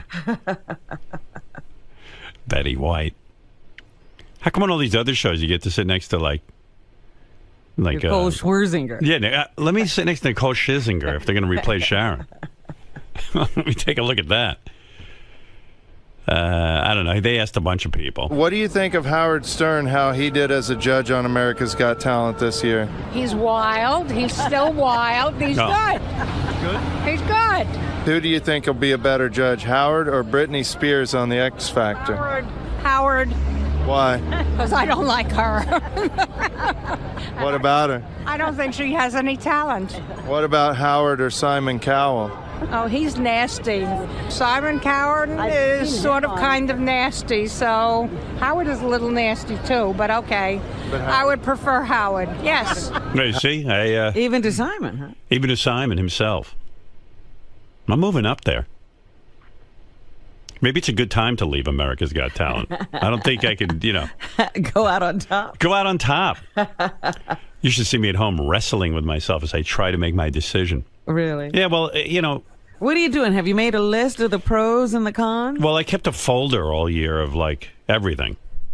Really, I did. Uh-huh. Like the schedules and everything, so I could look at it and review it as I make my decision. You just can't feel whether you enjoyed it and want to continue. Can I tell you what I'm feeling? Okay. All right, I can feel. The way I'm looking at it is... I don't need a drum, but okay, if you want. The way I'm looking at it is I enjoyed the show. I liked being on a network television show. I like doing something different out of my comfort zone. The actual working with Howie, Sharon, and Nick, I liked. I like the idea of the show itself. You know that. I'm a fan of the show. I like all the variety rather than just the singing. Uh-huh. But the singing's cool, too. And so all of that was pretty cool. I like that. And what I didn't like is that, I had sort of reorganized our schedules so that we could have more time off. And even our listeners were saying, hey, you take too much time off. But meanwhile, I didn't feel like I had any time off. Because every single vacation we had, I went to work. But I was working on America's Got Talent. Well, I think it's interesting that you took extra work and are shocked that it meant eating into your time off. Well, I knew that, but I didn't think it would be that much time because they had convinced me that it was only 30 days of work. But that's not true because it's like you got to get to these places. There's a whole buildup. You got to be here. It's not like the day I would do America's Got Talent, I had to go run around. Like I didn't get to go have a normal day. I would just sit around and wait for America's Got Talent. Yeah, and you didn't want to do too much because you got to be on your game, the whole thing. So that's the part I don't like, our schedule, because if we weren't on in the morning, it'd be one thing. But I was up at 4 in the morning, and if I had to go do a taping tonight or something, it wrecks me. So that's where I'm at. But then I keep thinking to myself, well, you know what? I built something this year. I started with the show, built a following with it. How can I leave now? And wasn't it fun? It was. I mean, some days it was. And some days it was like kind of a drag. But, but mostly fun. You always look like you were having fun. Well, hey, that's my gift. I look like the life of the party. Mr. Mundt. Yes. Aside from Beth, many would argue that you spend the most time by Howard's side. At AGT? Well, in general, between the show and now after his first year in AGT. I mean, you were with him every step of the way, pretty much. Having this type of inside access, knowledge, conversation, what's your prediction for another season, for a return to America's Got Talent? What do you think is going to happen? It's hard to say because the schedule was pretty grueling. Right, and no one for him. Right, and you see that firsthand every day. Every morning. Yeah, and the mornings that he'd come to the radio station, the weeks that we had to go away and travel for auditions to different cities. It was a lot. It was a lot on him. It was a lot on everybody who was involved. So I don't know. I don't know what's going to be, and I'm sure it's not all about whether the scheduling is. I'm sure it's got to do with all kinds of different things, whether he goes back or not. It's just not one thing to decide whether he goes back or not. I'm sure. But on the grueling schedule factor alone, what does that tell you in your mind? If you had a gun to your head. Well, I know he loves doing it. I know he loves being the judge thing. And, I don't know. I would say if I was to be asked percentage-wise, I would say 75-25 that he's going to do it. Thank you, Mr. Mundt. Thank you. You're welcome. Seriously, thank you. You're welcome. You're welcome. Gary, I just spoke with Ronnie Mund about the possibility of Howard returning for a second season of America's Got Talent. Other than him, I mean, you spend the most time with Howard and you see the effects of this show and the toll it takes on him the most. What's your prediction? I'm on the fence. Not being politically correct. It's just, I saw him be very tired at the end of the season. If it were in the middle of the season, I would have said, yeah, I'll probably resign for another year. By the end, he seemed exhausted, and I know he enjoyed himself, but I also think he might have wondered whether it was worth it or not. If you had to quantify it, in a percentage, would you say 50-50? 50-50. I think we're going to be speaking to Bam Margera in about 5 minutes. About his home invasion? Yeah, his home got invaded, and some chick started making out with him in his sleep, and then started... Was naked. She was naked. Naked and then fingering herself on the floor, but he called the police. While he called the police. That turned her on. He's calling 911. Oh, my God, I have to touch myself. She masturbated while he called police. Robin's right. He turned her on with that. Oh, wait, here's Bam. We got to hear what's happening. All right. It's crazy, huh, Bam? What up? I've seen a lot of bizarre things before, but this by far tops it big time, and I honestly never thought I'd be so scared of like a 24-year-old naked chick in my room. Wow. You know, it's crazy, too, because I was thinking about you, because you're on Jackass, and I've seen you do outrageous things. I mean, like, you guys will, smack each other in the head, you'll beat each other, you'll break bones, and the one thing that freaked you out was this naked chick. Well, I mean, the thing is that, first of all, she wasn't forming any sentences right. Like, she wasn't making any sense at all. And like, she was saying things like, the owl sent me from Jupiter when I asked who she was. And you don't think that's hot? I thought that she was capable of getting a knife from the kitchen and either stabbing me or my girlfriend. Do you think someone from Jackass was playing a prank on you? Like, did that thought occur to you that maybe the guy set this up? Where's the camera? Actually, for one split second, I thought it was my friend named David Lee Homo. He does appearances for me, and he was staying at my house at the time. So I thought that it was him playing a prank, like laying naked in my bed, like as a joke. But yeah, because you know a lot of guys. Like, who was that guy you used to hang around with? The really crazy Novak. Yeah. Like you hang around with such crazy, wild people, and you need to for your business. But like, I wouldn't trust anything that was going on. I would think everything was weird. You know. Yeah, exactly. And you know, I woke up to someone like kissing me on the lips and on the neck, and I thought it was my girlfriend. So I'm like, "Yo, quit it, man! I'm sleeping. Like, we'll do that later." And then I see that she's dead asleep, looking the other way. And I see this silhouette of this girl, and then Do you think if your girlfriend wasn't with you, would you maybe banged her? Well, I mean, like, she's not a bad-looking girl. Like, she's in shape, but I mean, like, she's been homeless and stuff, so she looks like she had like really hairy armpits and like this minging ass pussy. Did she smell? Actually, yeah, I could. And when I turned on the light, she said that you know, the owl sent me from Jupiter, and that sentence right there was like, what, 911 right now? Like, when you say she wasn't bad looking, like, give me an example. Was she like, who'd she look like?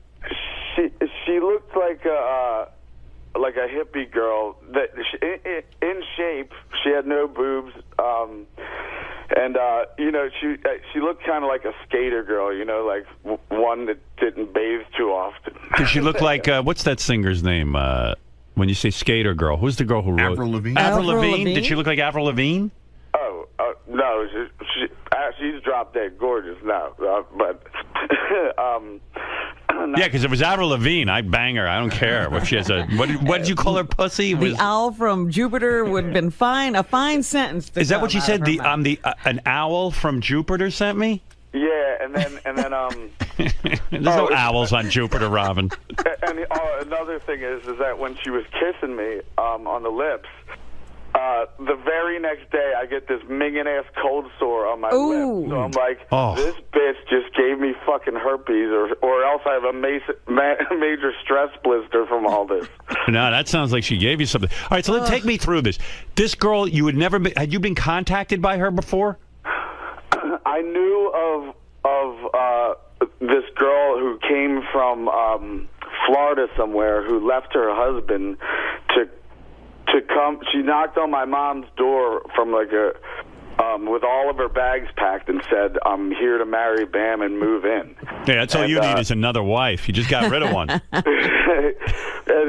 my mom was like, "Oh, well, at the moment he's a little busy in that category." That happened like almost a year ago, and then so my mom called the cops, and they took her to a homeless shelter because she had nowhere to go. Right. And then so people around Westchester see her walking around, and she's pretty much known as Bam's Florida stalker. Right. You know, so I never knew what she looked like. I just heard the stories. Are you allowed to call the police at that point? I guess not, because she really hasn't done anything wrong. Yeah, at that point, yeah. But so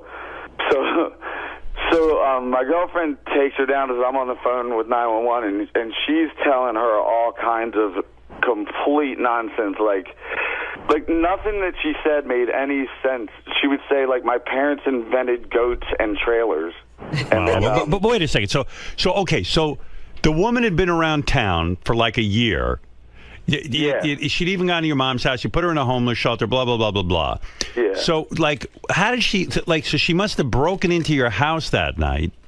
Yeah. And like, you don't have any kind of alarm or anything like that. You don't live that lifestyle. Well, I have 9 camera angles, but I mean, like, I have 14 acres and the whole place is fenced off. It's a 10-foot fence that you have to, like, climb. It's, you know, it's hard to do, especially when you're naked, you know? Right. How did she get in? Did Do you see know? it? Yeah, I mean, you have videotape. How did she get in? I believe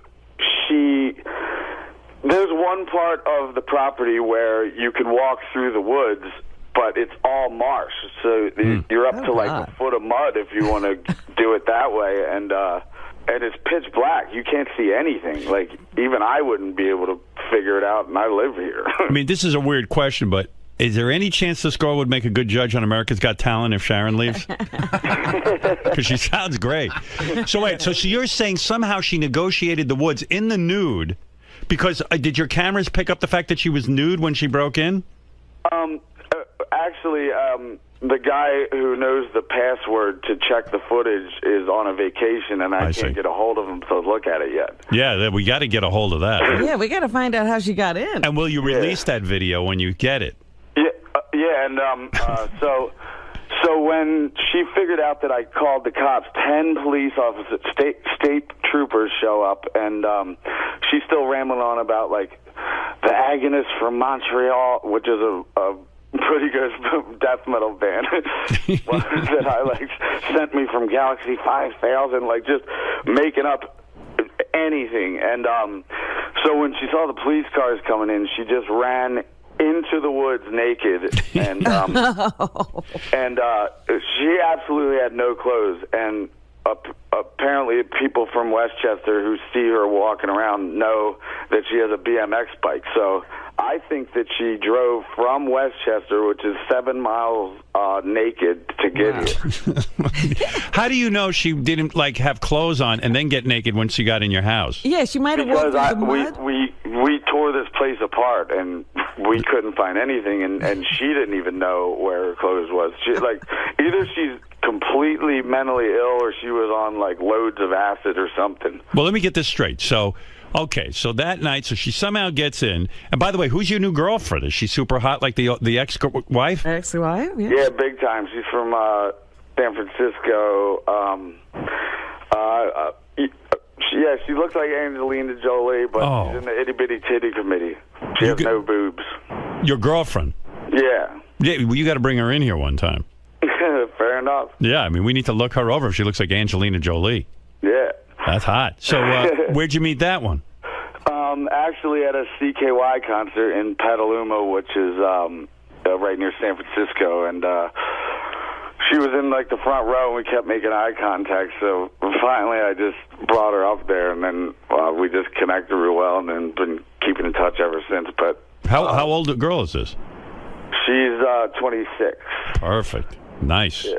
So, okay, 27 now. You moved her in, I guess, huh? Yeah. Why not?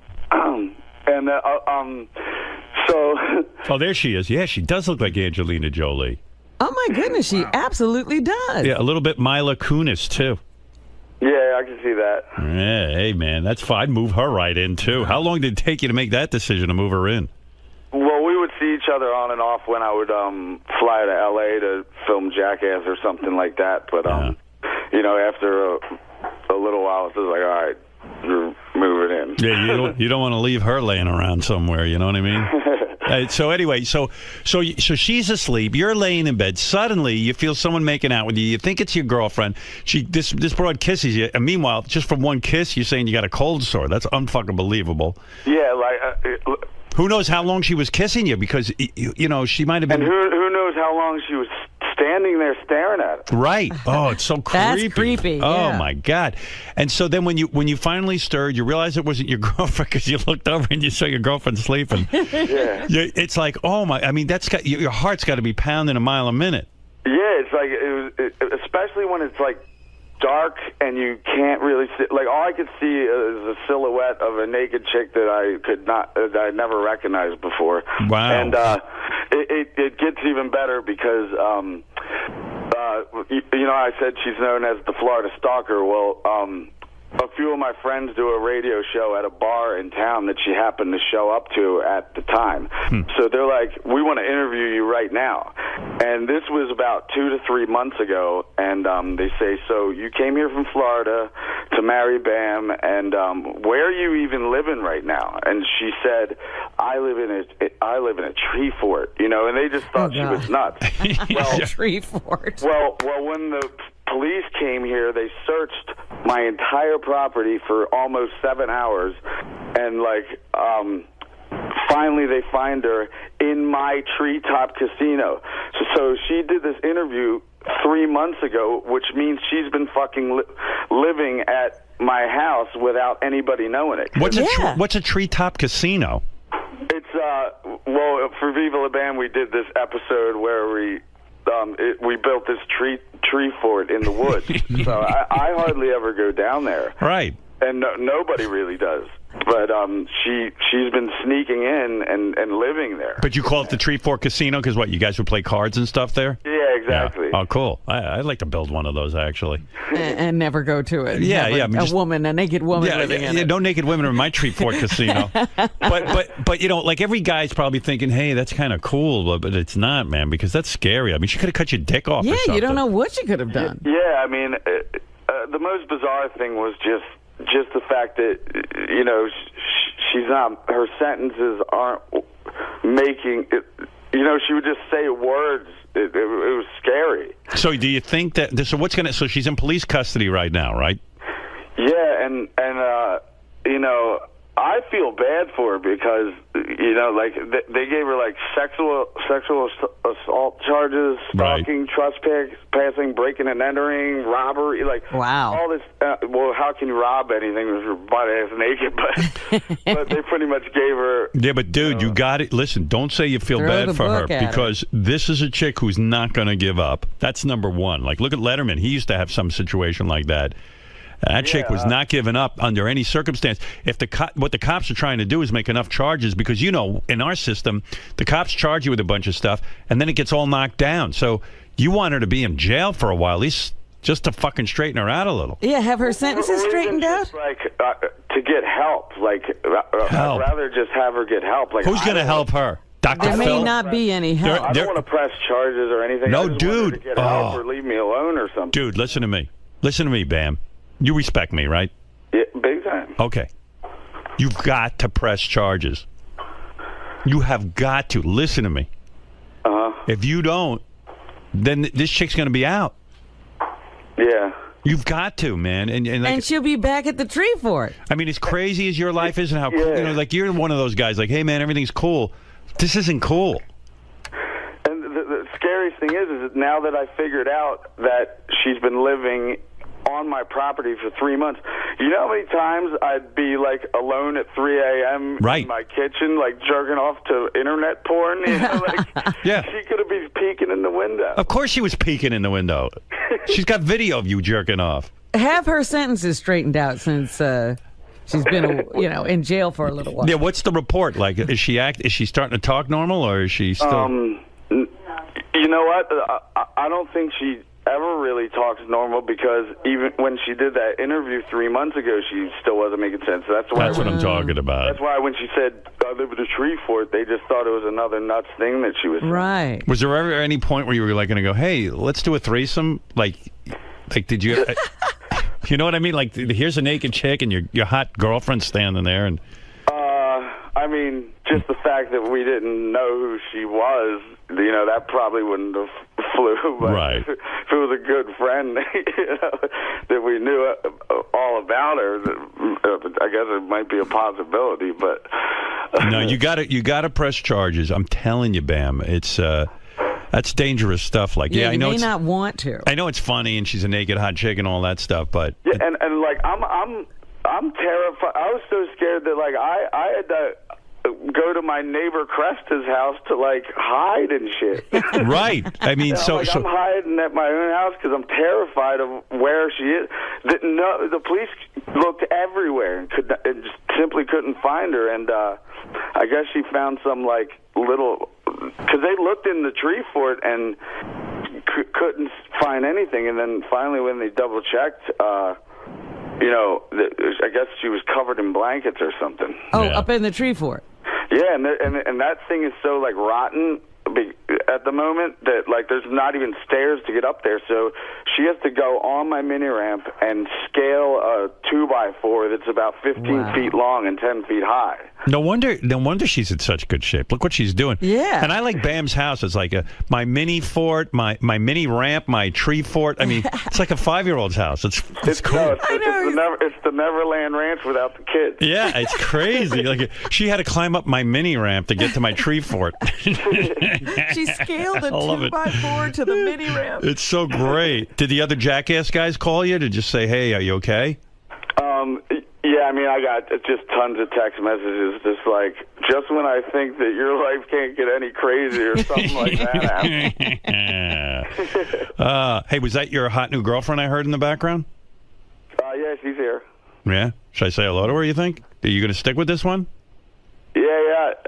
Yeah, hold on. I'll pass her on over. What's she wearing? Okay, what's she wearing? She's pretty much, well, she's been sleeping, but she knew I was going to be on here, so she's all out of it right now. She naked? She's in, like, boy shorts. And that's it? Yeah, and then her shirt, but like I said, she's in the Itty Bitty Titty Committee, so. Does that bother you? Do you want a chick with big tits? No, I just like the busted balls, but no, you know, her personality and. I might break into your house just to get to her. If you wake up and there's a naked Howard Stern. Yeah, if you see me nude and uttering words. I like that the crazy chick goes, it's an owl from Jupiter sent me. That's so original.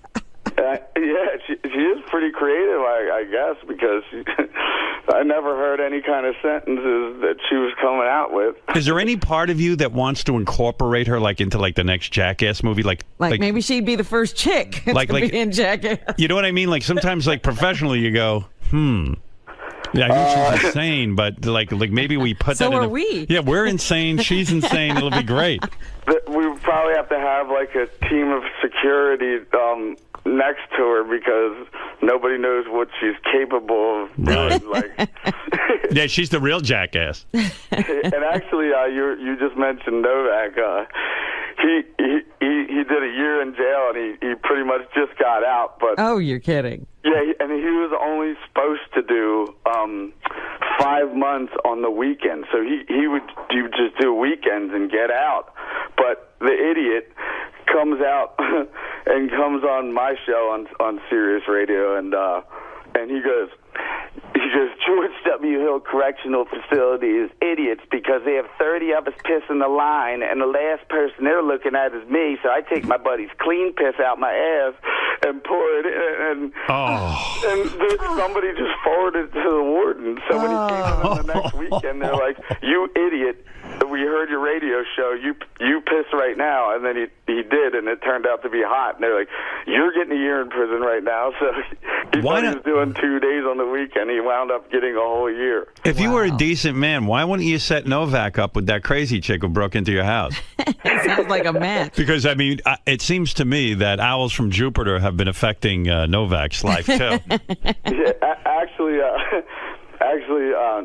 Novak's girlfriend is like super hot, and she's such a sweetheart, and I don't know how, a scumball like him could get a girl like that. And when he was doing a year in jail, he calls me up dead serious, and he's just like, yo, Bam, can you please go over and visit my girlfriend and bang her out, please? Because if you don't, then she's probably going to meet some goddamn frat boy, and he's going to run around town bragging that he banged out my girl. So can you please go over and do it, please? Did you help him out? Huh? Did you do it? Well, I did once, and then I said, he's like, so did you do it? I'm like, yes, Novak, you're welcome. Oh, my God. Oh, my God. What a crazy life. Like, in his weird sick head, I could see that the logic of that, like, if you're going to spend a year in jail, you're going to get nervous that, something might happen because so much time goes by. Let me understand something. So I'd rather have my best friend do it than some frat boy bragging around town about it. So, Bam, you went over to the house where Novak's girlfriend was, and you said, look, Novak asked me to bang you so that you won't get horny and bang some frat boy. Yeah, well, he talked to her about it before he called me. Oh, he did, and he straightened everything out. So you walk over. She knows what the deal is. And she knows the deal. She knows the deal. And you go in, and, does she just get naked and start kissing you right away? Well, there's a few drinks involved, I suppose. Right. And then and then you fucked her. Yeah. How many times? Just once. And was she like, I'm really glad you did this because I don't want to cheat on Novak? Now I won't be with a frat boy for a while? I think it was more of Novak wanting to feel safe that at least somebody did it. Yeah, had you ever fooled around with her before? If we did, it was just like a drunken thing at a bar. You know? Right. And after you banged her, is there any emotional attachment, or does she say, "Geez, could you come back and do this again for me next week"? No, I mean we're good friends, like super good friends, you know. But once I decided to bring Nikki out here, then that was it, all that changes. I see. So you only banged her that once. Yeah. Yeah. Wow. Wait, what a lifestyle. What's Novak going to do now? Yeah. Who's going to bang his girlfriend while he's in jail now? If Bam can't do it. He's out now. He's out. Oh, now. he Good. is All out. right. Yeah. Oh, good. So she hung in there with him. Oh my He told God. me that he was he had a roommate, like this super thug dude that was like really intimidating, and Novak had the top bunk, and one night his roommate, his name was Streets, and he hears from Novak's bunk, he's like, "Yo, man, are you jerking off up there?" And he's like, "Yeah." He's like, "Yo, you can't be doing that in here, man. I feel a certain way about this." Like, he didn't know which way he felt. He just felt a certain way. I mean, Novak took his morals and threw them right out the window, so he doesn't give a shit. Did Novak have sex in prison with any dudes? No, but yeah, I guess he did say it's like super hard to jerk off in there because you go to the showers, there's a bunch of dudes in there, so you can't do it there. Right. And the toilet you share with your roommate, so I mean, there's never really a time to do it. Yeah, So I guess at night would be the only time. fuck it. Good old Novak. Well, it sounds like he's on his way up the ladder now that he's out of jail. Things are only looking up for him. What was he in jail for in the first place? Because what was he in jail for? He forged a doctor's signature for like pills, like Xanax or something. I don't know. And he got a weekend sentence, and then it got increased because he went on your radio show and told how he was cheating on his urine cheating test. on his drug Yeah, like test. what kind of dipshit would? Oh my God! Doesn't he know that somebody could easily just forward it to the jail and say that? Like, he's fucking retarded. And like, does he get mad at himself for that, or he's just laughing about it? I mean, he just knows that like what he did was his idiot fault for saying that, you know. Is he a dumb guy? I mean, he seems like a bright guy. The thing is, he's like the most street smart person ever. Like, right. You could put him in the worst part of like Baltimore, which is like the heroin capital of the world, and like, you know, you could put him in the worst part of town, and he'll be able to talk his way out of everything, you know. Yeah. But when it comes to like, you know, I guess book smarts, like he's dumb as shit, I guess. Yeah, it's crazy, man. Well, what a crazy life. Hey, by the way, you can check out Bam Margera at bammargera.com, Margera. Yeah. You working on a new movie? At the moment, you know how Knoxville did that, he dresses as the old man and fucks with people? Yeah. In Jackass? Well, there's going to be coming up soon, a whole movie about that, and I think at the end I play Spike Jonze's lover, because Spike Jonze plays a girl. So I'm his wow. I'm his lover who Knoxville wants to beat me up to win her back, and he's doing a whole movie of that character? Of the old guy, huh? Yeah, I love that. It's still early in the works, but other than that, I hosted Punk'd, and they liked it so much that they want me to start doing it full time now, because that'd be good. Butcher's doing he's too busy doing 2.5 Men, I guess. So yeah. There you go. There you go. I like that. Yeah, I mean, there's just so many like pilot type things happening that there's not really any answers on what channel it's going to be on. But like me and Tony Hawk and Jason Ellis are all working on a thing called Radio Clash, which is, you know, whatever we talk about on the radio, they film. Like if I talk about the Florida Stalker, then they would reenact what happened, you know. Right. Well, hey, And, Jason's a good dude. I've had him on the show many times. I like him. Yeah, I heard that. It was good. Yeah, he's a You good never dude. had Hawk on there, though, huh? No, I guess not. I don't know why. Maybe we will. Wasn't it Hawk who alerted us to Tim's eating habits at the airport? Yeah, Hawk was. We got to get him on here. Have who on? Hawk. Oh, Hawk? Tony. Yeah, I believe he's in New York at the moment because I just saw him there 2 days ago. No, he's an owl from Jupiter, that guy. If you know what I mean. Well, hey, listen, Bam, it's a fascinating story. Again, another just great headline in your life. Be careful. Press charges if you want my advice. I would close down the tree fort because she's coming back. You really say, oh man, I just don't want to. Bam, listen to me. You're like a real good. She's already troubled. I just don't want to trouble her anymore. Yeah, but Bam, if you don't trouble, as you say, her anymore, and I know you're a good dude, and like anything goes in your life, and you're tolerant of a lot of behaviors, but she sounds like so disturbed that. Yeah, the only way to get her help is to press charges. You're actually helping her by pressing charges because, maybe something good will come out of it. If you don't, she's just going to go right back up in the treehouse or whatever and just stalk you. Like a cockroach. I feel like it just seems like she's just too far gone to even have anybody analyze her to figure out what her problem is. That's why you want her locked up. Yeah, and you're not the person to figure that out. Right.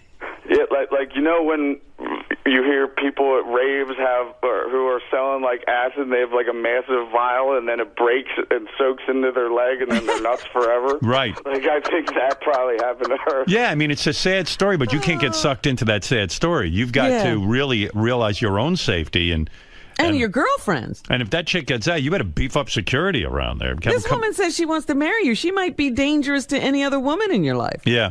Yeah. I think somebody diagnosed her, and she's like officially like bipolar, schizophrenic, all that. Yeah. Let me speak to that hot new girlfriend of yours. Hold on. What's her name? Nikki. Nikki. Hello. Hey, baby. Hi, honey. How are you? No. What's your story? You're super hot. Oh yeah, you know what I look like? Yeah, I just saw a picture of you. You look like a little like Mila Kunis and Angelina Jolie. Well, thank you. Yeah, I like that. What, are you doing any kind of work, or are you just like living with Bam? Living here with Bam for right now, but and my pagan biker buddy who's guarding the property. Good. You need like 50 pagan biker buddies. 50, yeah.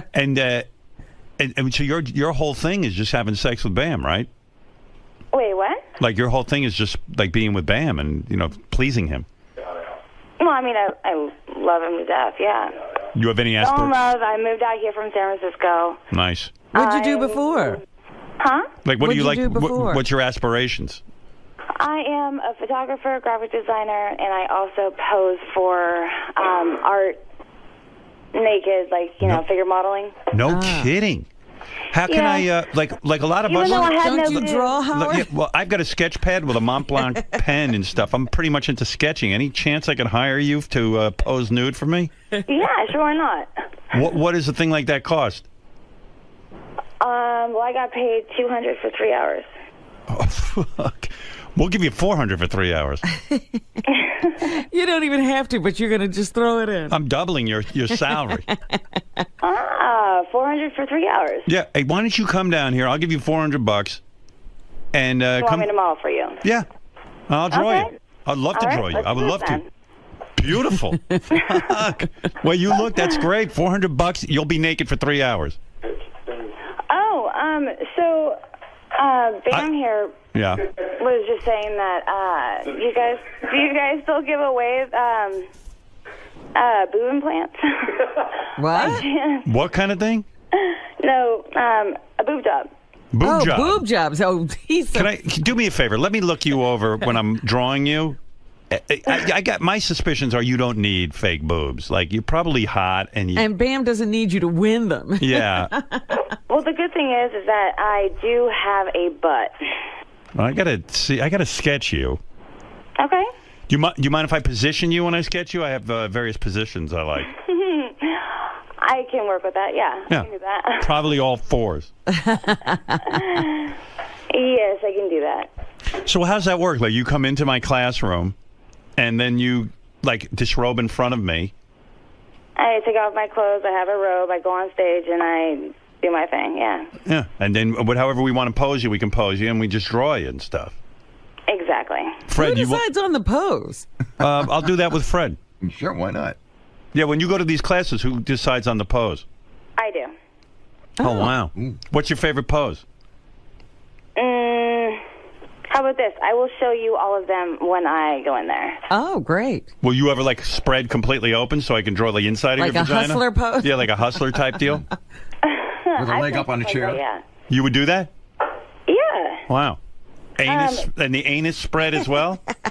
Oh, God, I don't know about that, no. Yeah, okay, that's cool. No clear sphincter? No, nothing like that, no. Don't forget, we're doubling your pay, so... Okay, so Bam here, he's going to forward you guys a photo that he took of me Oh, good. naked. Yeah. Let me see that. Hey, Gary. Bam, whose address does Bam have? Are you talking to Maybe me? Gary's. Does Bam have our email? Do you have their email address? No, but I could get it from... Gary. Okay, here, how about this? I'll hand you over the phone. No. Oh, no. We're not done yet. Who else is going to okay. sketch? Well, I've got that artist known as Fred Norris. Have you ever heard of him? Fred Norris will be drawing you. He's a pretty famous artist. Not familiar with my work? Fred Norris? Yeah, he'll be doing you. I'll be doing I'm you. going to have to look that up. Yeah. Wow. You sound like a lot of fun. Oh, yeah, a blast, I think. We got this artist here, J.D. Van Gogh, they call him. He'll be drawing you, too. J.D. Van Gogh. Right. Yeah, we'll all have berets on. It's going to be cool. We'll paint. It's going to be awesome. Well, I'm excited. Yeah. You in love with Bam? Yes, I am. Do you want to marry him? I would love to be with him forever, yes. Wow. We're A just lot on of the people same have tried. wavelength. Were you freaking out when that chick was in there?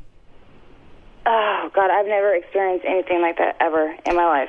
Can I tell you something? Yeah, that was rather strange, but You better sit him down and say, "Listen, dude, you've got to press charges because this girl. because I got to be able to sleep. Because this girl could come and kill you if she gets violent because she's jealous of you." Well, see, the thing is that she was not acting violent, which Right. is a good thing. That's good. She also, like, Bam doesn't want to press charges, but we did call the cops, and once we put this in the cops' hands, they take it from there, and since she did break the law and all that stuff, like, they're going to follow through with all the... No, they have to. She did do, yeah. You listen to the we're not cops. going to, press any charges because she wasn't... No. Oh. All right, well, you better talk that over. And Bam was talking about getting a gun, but I can't allow that because I am a felon. Oh, you're a felon? What'd you do?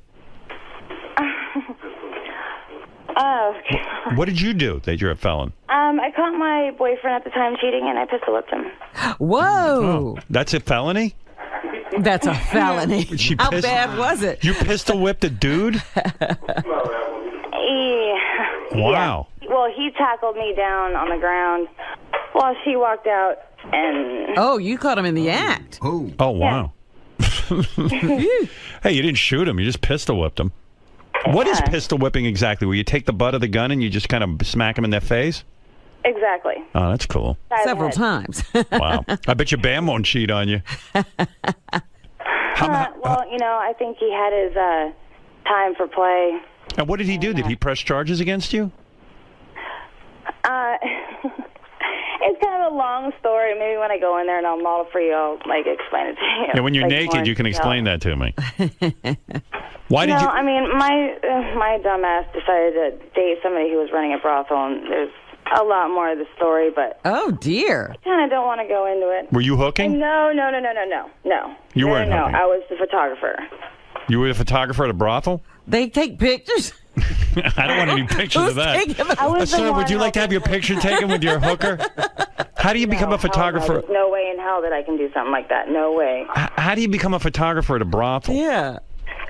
Well, I met this guy who, I didn't know that he was running it, Right. for a while. But then he found out that I was a photographer, and he said that he needed somebody to take some photos of these girls. I said, sure, why not? And so I did, and yeah.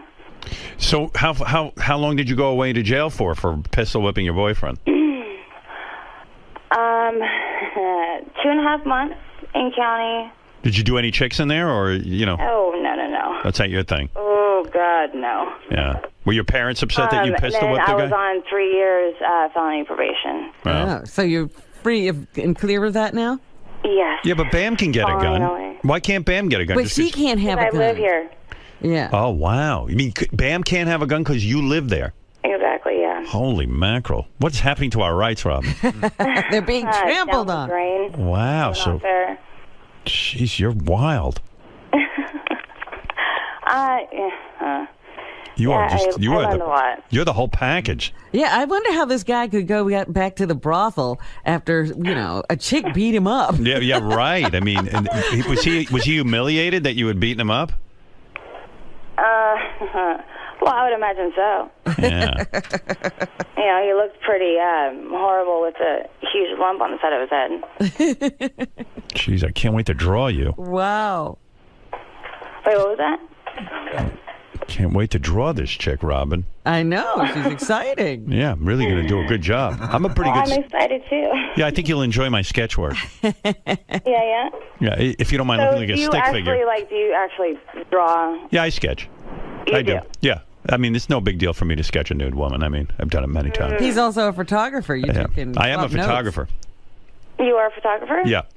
Really? Shot a few covers. Oh. Well, I would love to actually see some of your stuff, too. And maybe I'll take a few pictures while you're naked. Oh, and you have to also see what Bam has been working on. He's been painting like a maniac. Oh, I bet Painting? I bet with you in the house. I paint too. I mean, I've modeled for him a couple times, yeah. Yeah. Tell him to bring those paintings. Bam's an artist? Sure. Yes, he is. Yeah, I guess when you have a girl who's willing to be naked all the time and pose for you, you become an artist. Why not? Well, you got to see the kind of stuff that he does. It's Yeah, I want to see that. With the naked photo that he's going to send over of me, he'll take some photos and of his art and all that. And How send them quick can over I to get that naked photo? Can we can I put you guys on hold and then you can get on with Gary? We texted Bam the email address. Oh, you did? So just tell Bam to check his text. They just texted you the email address. Okay. As many as he can send. As many as you can send. Please. Oh, God. What if you could actually see pussy lips? What'd you say? Yeah, we want to see her lips. Is that what he said? Here, I'll let you talk to Yeah, let me talk to him. I'll get to Al from Jupiter said what? It was nice talking to you guys. Hey, nice talking to you. You seem very cool. Do you want the Hustler version photos? Yeah. Oh, my God, you got those. Playboy version. We'll take both, actually. Both versions, Playboy and Hustler. All right, fair enough. Hey, I've booked an appointment to draw her. Okay, cool. Yeah, I'll come up and paint her, too. Howard cool. is hiring, yeah. Yeah. We've got some people here who are artists. We all want to paint her. Right on. Bring it on. All right, Bam.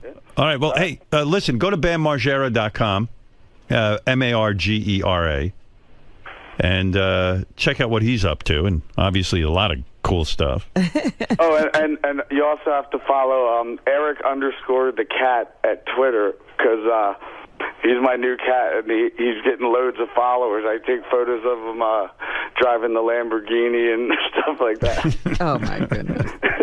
Maybe they should lock the two of you up and let that girl out. Other people's sentences aren't making sense. That's right. I like that Bam met a girl that doesn't make any sense. He's going to lock her up. All right, Bam, you continue to be great. And we look forward to those pictures, and we look forward to seeing you again soon. Yeah, right on. All right, later. Definitely later. Bye. Bam Margera. He's got the treehouse thing going. Yeah, I mean, who knew he had a tree fort for real that she could live in? He's so much fun, that guy. I love his new girlfriend. What's not to love? Gary, do we have those pictures yet? Not yet. Oh, come on. Now look at you all anxious. Calm down. I feel like I'm... They're only going to get here as fast as he sends them. I feel like I'm by the microwave waiting for the coffee to heat up, and 30 seconds is too long. What are you doing? You checking? Yeah, no, I keep checking. You keep refreshing your email? Hurry up. I keep hitting replication. I just hired her. I doubled her salary, so we're going to be painting. Get the easels out, the beret. We haven't done that. Bam's even painting. She inspires people. Yeah. I haven't painted in a while. Right. Do you still have the equipment? Where is it? Yeah, we still have. We can get it out of the mothballs. It's my paintings are pretty crude. It's at the museum. Fred's actually pretty good. He'll probably do a nice painting of her. Is your sketching better than your painting? Yeah. Maybe you ought to sketch while Fred paints. Yeah, maybe we'll do that. But the painting takes a while. Yeah, I'll sketch and Fred will paint. Took me 6 weeks to do a Baba Booey. Yeah. Oh, it's a fabulous Baba Booey. Any luck there, Gare? Oh, I mean, it's not like he just hung up the phone. You know, Oh. take him a minute to get Yeah, to it. God knows what Bam is doing. Yeah, but he should have been preparing while we were talking. He's not on the tight schedule we're on. Look, he's a guy who doesn't want to turn in the girl in the tree fort. He really is a jackass. I love that she pistol whipped the dude, and he's afraid of the chick who broke into the house. Oh, that is such a funny story. She's the greatest girl. Of course she's dating Bam. She dated a guy who ran a brothel. Oh, and she had the greatest line, by the way. You know, you go, oh, is it Bam a little while? She goes, yeah, he had his fun. Like, it's all done now. Yeah, it's all over. But Bam She better. pistol whips him. Yeah, Bam better pay heed to that story. Yeah. Still no pictures, huh? Look at there's about 50 guys around Gary's Everybody's computer. waiting. That's a line. It looks like the Apple store. Yeah.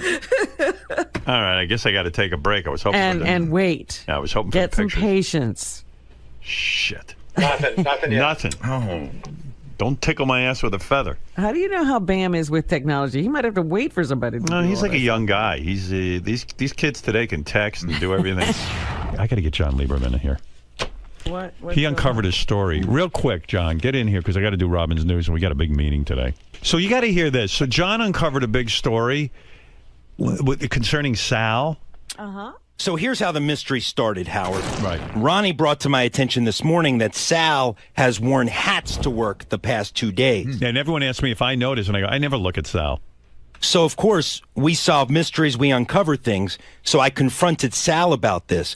What we've learned is the reason that Sal is wearing caps to work is because his hair cannot be exposed to light anymore. What? And that is because he is doing a hair treatment called iGrow, What an where idiot. 51 light sources, including 21 laser diodes and 30 LED lights, are strapped into a helmet on his head, shooting these rays What a into his shithead. hair follicles in hopes of growing them. Now, we've done a lot First of all, research. He has a full head of hair.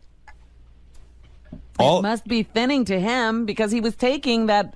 He's an Propecia, asshole. Like, wasn't he? doesn't he realize there's probably no scientific data that supports that shooting light into your head is going to make your hair grow? I mean, what is that? Well, funny you should ask. It's a low-level laser therapy, and it's hands-free. So you strap on this helmet. Don't It you looks like think a bike helmet. Don't you think if somebody came up with a way for hair to grow, it would be the guy would be a multi-billionaire? And I'm not saying that this causes cancer, but you know, aren't you a little afraid of shooting light into your head?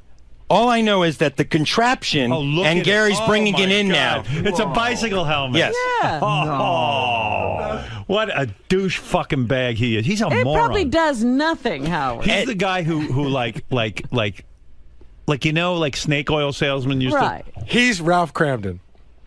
But he's not trying to make money off of this. No. He's just spending money on everything. But this is great. You put this helmet on, and what happens? Well, you put the helmet on, and these 51 light sources beam into your hair follicles.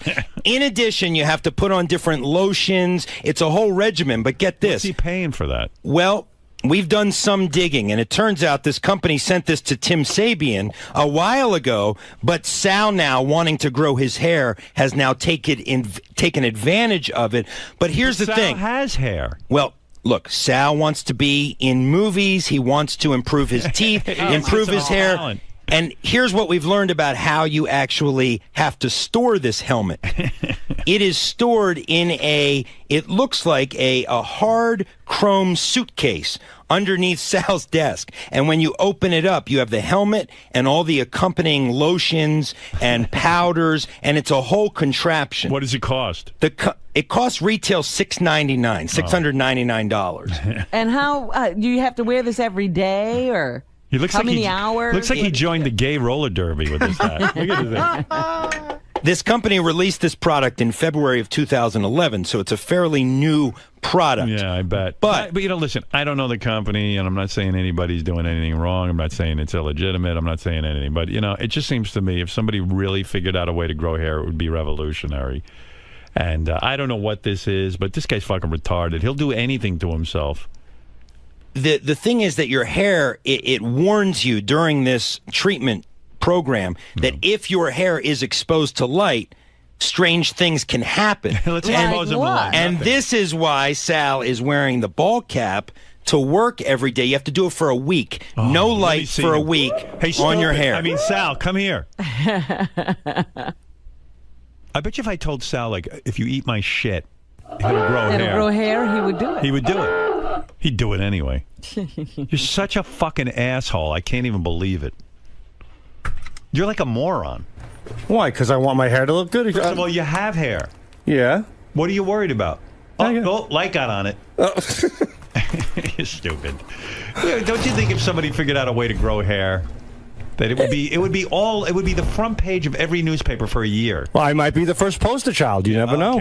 I mean, use your head. You don't know what this is. I don't, but it's worth a shot. Did you do any research? Do you know? No, Tim gave it to me. I said, "What the hell? I'll give it a shot." You don't care. Whatever someone gives you, you'll rub into your head. Pretty much. All right, good. Okay. Not anything, but I did research it. Like John is research. Well, I knew to put the baseball hat on and not to expose it to light. I'm doing the proper. What scientific evidence is it that they grow hair? Beats the shit out of me. Yeah, okay. It looks like a cool contraption, so I'm giving it a shot. Put it on your head. Let me see what it looks like. Have you felt any overheating, Sal? Because it appears that it could overheat your head. Do you feel your head getting I have no warm? nerves in my brain, so I don't feel shit. I hope you go bald from it. That would be That's really very cool. nice of you. Look, you've got such a lovely full head of hair. Why are you worrying? And these things massage in, and they work the follicles. That's for people. Are you losing your hair? A little bit here and there. I'm very self-conscious about it. Just leave your hair alone. Okay. You're such a douchebag. Stop. How funny that thing is. You know what? I'll stop. When are you going to do your next treatment? You Tonight. Plug that thing in? Yeah, you got to plug that in. Robin, we got to watch him do his treatment. Oh, that's hysterical. Yeah. Oh, God. Sal, why were you angry when we asked you about it? I wasn't angry. Like, Ronnie was just speculating something was up because I was wearing it. So I said, again, I'm not plugging the product. I just want to do this on my own. I didn't want you to break my balls and call me the douchebag and asshole. You look like did. Lance Armstrong when he's riding back there. Or like when Will.i.am wears that like that thing on his head. Oh, yeah. And the Black Eyed Peas. Yeah, Black Eyed Peas. You look like the Black Eyed Peas. I'm a black-eyed idiot. Right. How long does the treatment take at night? Like an hour or two? Yeah, about that. Yeah, it's a long treatment. Well, it's worth it. Look at him. I fall asleep with it. And you know what? I can't hear my wife with this thing on, so it's pretty good. It's fantastic. Right. Oh, my God. I'm giving it a shot. I don't know. Right. Who the hell knows? My God. I don't know anything anymore. Yeah, you know what? If you rub my shit all over you, you'll grow hair. All right. Well, you're a genius. Well, Indians build houses from shit. Maybe it'll grow hair. It is useful. What, Robin? When did he start this, and when will he see results? Never. What's that, Robin? I said, when did you start, and when do you expect to see results? Beats the shit out of me. Hey, seriously, for $500, I'll sell you my time-traveling sombrero that I bought in Mexico. What do you think? Couldn't look any stupider than that. Sounds good. So you didn't pay for the treatment? You just like... Well, Tim threw it to me a year ago. Right. It's been sitting under my desk, and one day I was like, I think my hair's starting to get a little thin. And I looked at this contraption. I said, what the hell? I'll slap it on my head. Look, turn to your left. Your left. Oh my God. Your other left. Get lost. You cadaver. Ronnie had a big... First of all, I say turn to your left, he turns to his right. You finally turn to your left, and you see Ronnie's been holding an asshole sign over you for the entire... Well, on TV, that's my left, so... Yeah. It takes 6 months to see any results, according to the company's website. Good. That way they're out of town by the time you come to get sent. So we'll do it before and after. We'll see what the hell happens. All right. Good for you, Sal. Congratulations on your hair growth. Oh, I appreciate it. Thank you. Use your head, man. Really, seriously. Really. I am with this helmet. But just use your fucking head. All right, so maybe I'll bail on it. Yeah, maybe. All right. Thanks, guys. I appreciate the help. When I see more evidence that this really grows hair, I'll... Okay. We should put it on like Scott the engineer, maybe. Yeah, see if he grows hair. I guarantee he won't. Okay, sounds good. All right. Thank you for uncovering that big story. Another mystery solved. Right. You might have just saved him a lot of aggravation. I saved your life. Yeah, you never know. I don't know anything about it. I'm just saying. And again, I don't know this company. Maybe they've unlocked the secret to growing hair. They came out in February of 2011. Right. I think we would have heard about it You'd think so. Well, maybe people just don't know. You spend so much time prank calling Tradio and all these other ridiculous product peddling services. Why would Here's you the next ever, item that's going up for sale. Why would you ever believe that a product like that works? It reeks of a infomercial scam.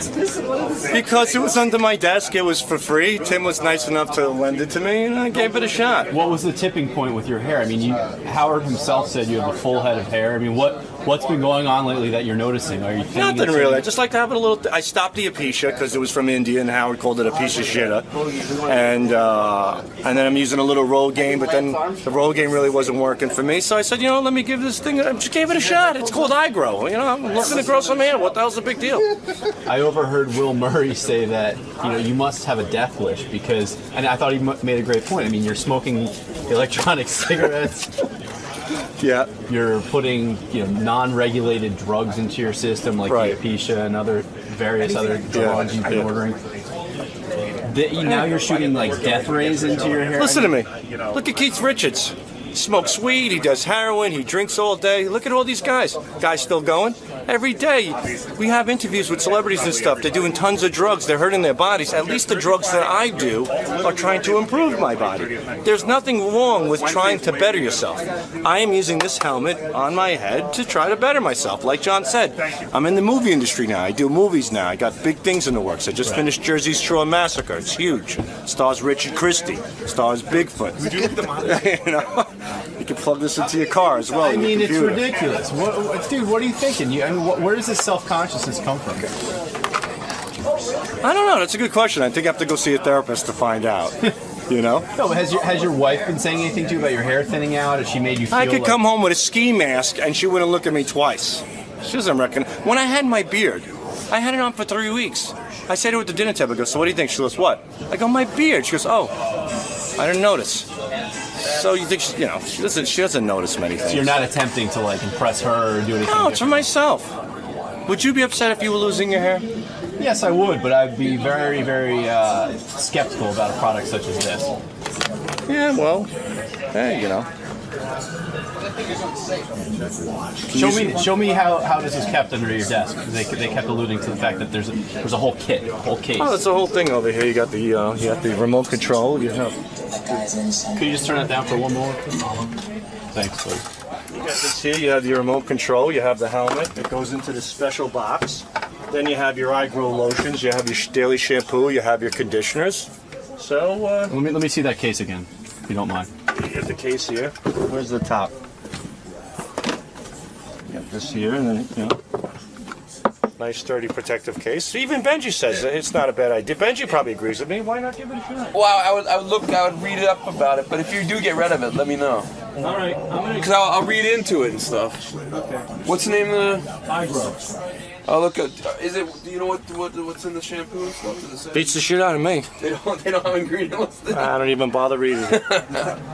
You know me. I'll look it up, man. I read a few testimonials. Because that thing with the brush supposedly did have some research. Yeah, I've seen that too. I was going to buy the brush. The brush was like $200. I've heard of that for years. That if you use an electric brush, it sounds like it's the same kind of. Listen, probably is. Smoking electric cigarettes. But it only makes the hair you have. I'm go using longer. electric contraptions on my head. People have pacemakers. Some people, it's an electric contraption for your heart. No, I mean there is something. Yeah. You heard of RoboCop? I'm RoboCell. Gonna have Robo hair. I got Robo cigarettes. What the hell? So it'll have a RoboCop. So this is like the double play carcinogen thing going on here. Sure, absolutely. Double your cancer chances. Can you smoke that with the helmet on, please? That's what I do at night. I put on the helmet. I get the rays going in there. So I sit back. This.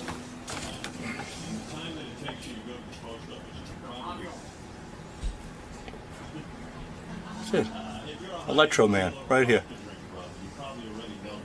Great lungs, great head of hair. It's better than me. Keep laughing, everybody. All you bald idiots out there. Keep smoking your cigarettes with your yellow fingers and your stinky breath and your bald-headed, disgusting looks. Look at me. Electric cigarette. New head of hair.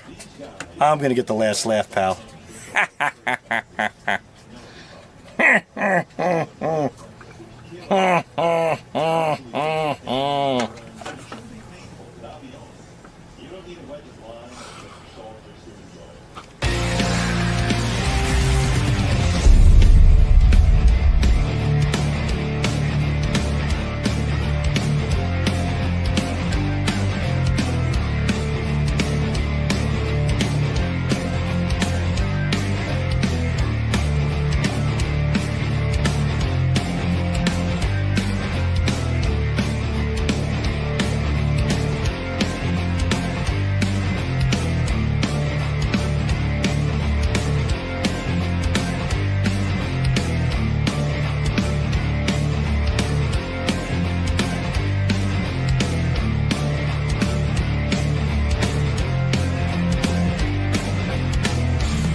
Hey Stern fans, welcome to Fine Time, the show where you, the fans, get the opportunity to ask questions and interact with your favorite Stern Show staffers, whack packers, and celebrity superfans. I'm your host, Rachel Fine.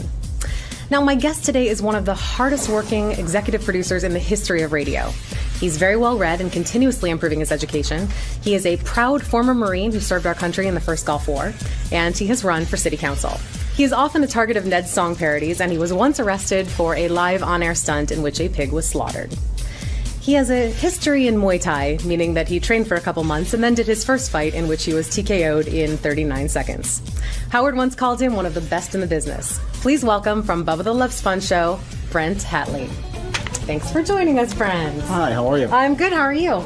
Outstanding. It's good to see you. It's good to see you. It's an honor to be on your show. You guys do a great job. Thank you. I'm so happy to have you here. We had lots of questions come in, and I'm excited to ask. Sure. Fantastic. First one comes from @Kovac8. @Kovac8 asks, who are you endorsing for president of the U.S. and why? That's easy. Ron Paul. I've been a long-time Ron Paul supporter because he's the only one that is truly anti-war.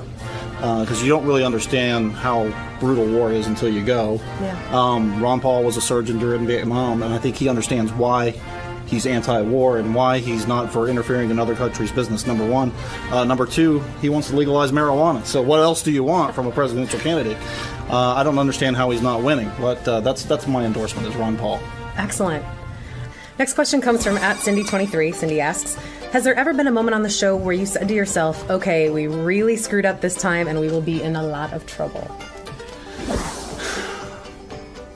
Yes. I think I kind of got that feeling the day when you talk about the hog incident. I kind of got the feeling that day. Matter of fact, I was the one that was outside. I was on the cell phone reporting it. And I didn't really, like while I was in the moment, get that feeling, but afterwards, like, because we were in a big building with salespeople and human resources and like corporate America, and the reaction of some of the people in the building, I was like, this is going to be trouble. I didn't know it was going to be as much trouble, but I thought it was going to be some trouble. You felt it coming? Yeah. Do you regret it now, looking back? Of course, yeah. I don't think we should ever do that again. But on the brighter side, we were acquitted, and our show has never not been number one since we did that. So it had some good upside to it as well, but we just wouldn't do it again. Gotcha. Next question comes from Martin W. Martin asks, have you ever considered a serious political run? Yes, I just ran for city council in the city of St. Petersburg in District 3, which is where I live. And in 3 years, I'm going to run again. And this first time was really, I knew I wasn't going to win. I was running against a longtime incumbent, but he's out. He's termed out, and it'll be an open seat in the next term. But I needed to run this last time just to get the feel of how the political process works. And I did learn. I learned a lot about how the political process works and how to get elected. So I think I will succeed when it's an open seat. And will you be running on the legalized marijuana ticket? Well, see, that's not in the purview of city council. If it was in the purview of city council, yeah, that would be my position. But my position right now is we have red light cameras in St. Pete, and you get a ticket before you get a chance to even argue your case in front of a judge, and you don't get your Sixth Amendment right to cross-examine your accuser because it's a camera. Right. So my thing would be getting rid of red light cameras. I think that's a step towards European socialism when you start putting cameras on every corner. So my big thing would be more freedom for everybody and no dogs chained up in the yard. I love it. That's one of the ordinances I would make is you cannot chain your dog to a tree in Florida outside and just leave it in the yard. I think the people need to vote for him. This is an excellent platform. Next question is from Angelo Valences. He asks, what is the most bizarre setup you ever had to prepare for regarding an on-air bit? It'd have to be the rat milkshake. He's holding the rat by the tail and it's circling over the blender. This is a dead rat. This is as dead as it gets. I swear to God. This is bona fide, man. I swear to God. That is the nastiest rat I've ever seen. I swear to God, I am going to puke. Now, they're going to blend it. I will puke. I swear to God, I'll puke. I had to go out. There's actually a place in Florida, believe it or not, called the Rat Farm. And I had to go see this redneck named Buzzy. Awesome. And what he would do is he gave me, they farm so many rats, a certain amount of them just died just because.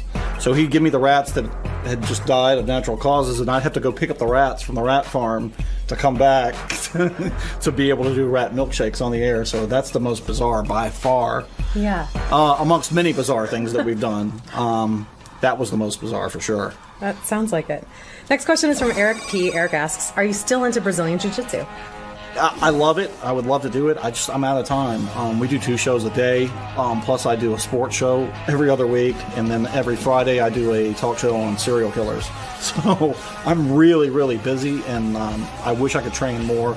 I may take some private lessons. Rob Kahn was talking to me about coming down and doing some private lessons a couple times a week. Right now, for those who are listening, Hoist has Brent in a back triangle, and he's squeezing the life out of Brent. But I still love Brazilian Jiu-Jitsu. It's great exercise. It's a great lifestyle. It's a healthy lifestyle. That's what I like about it the most. Yeah.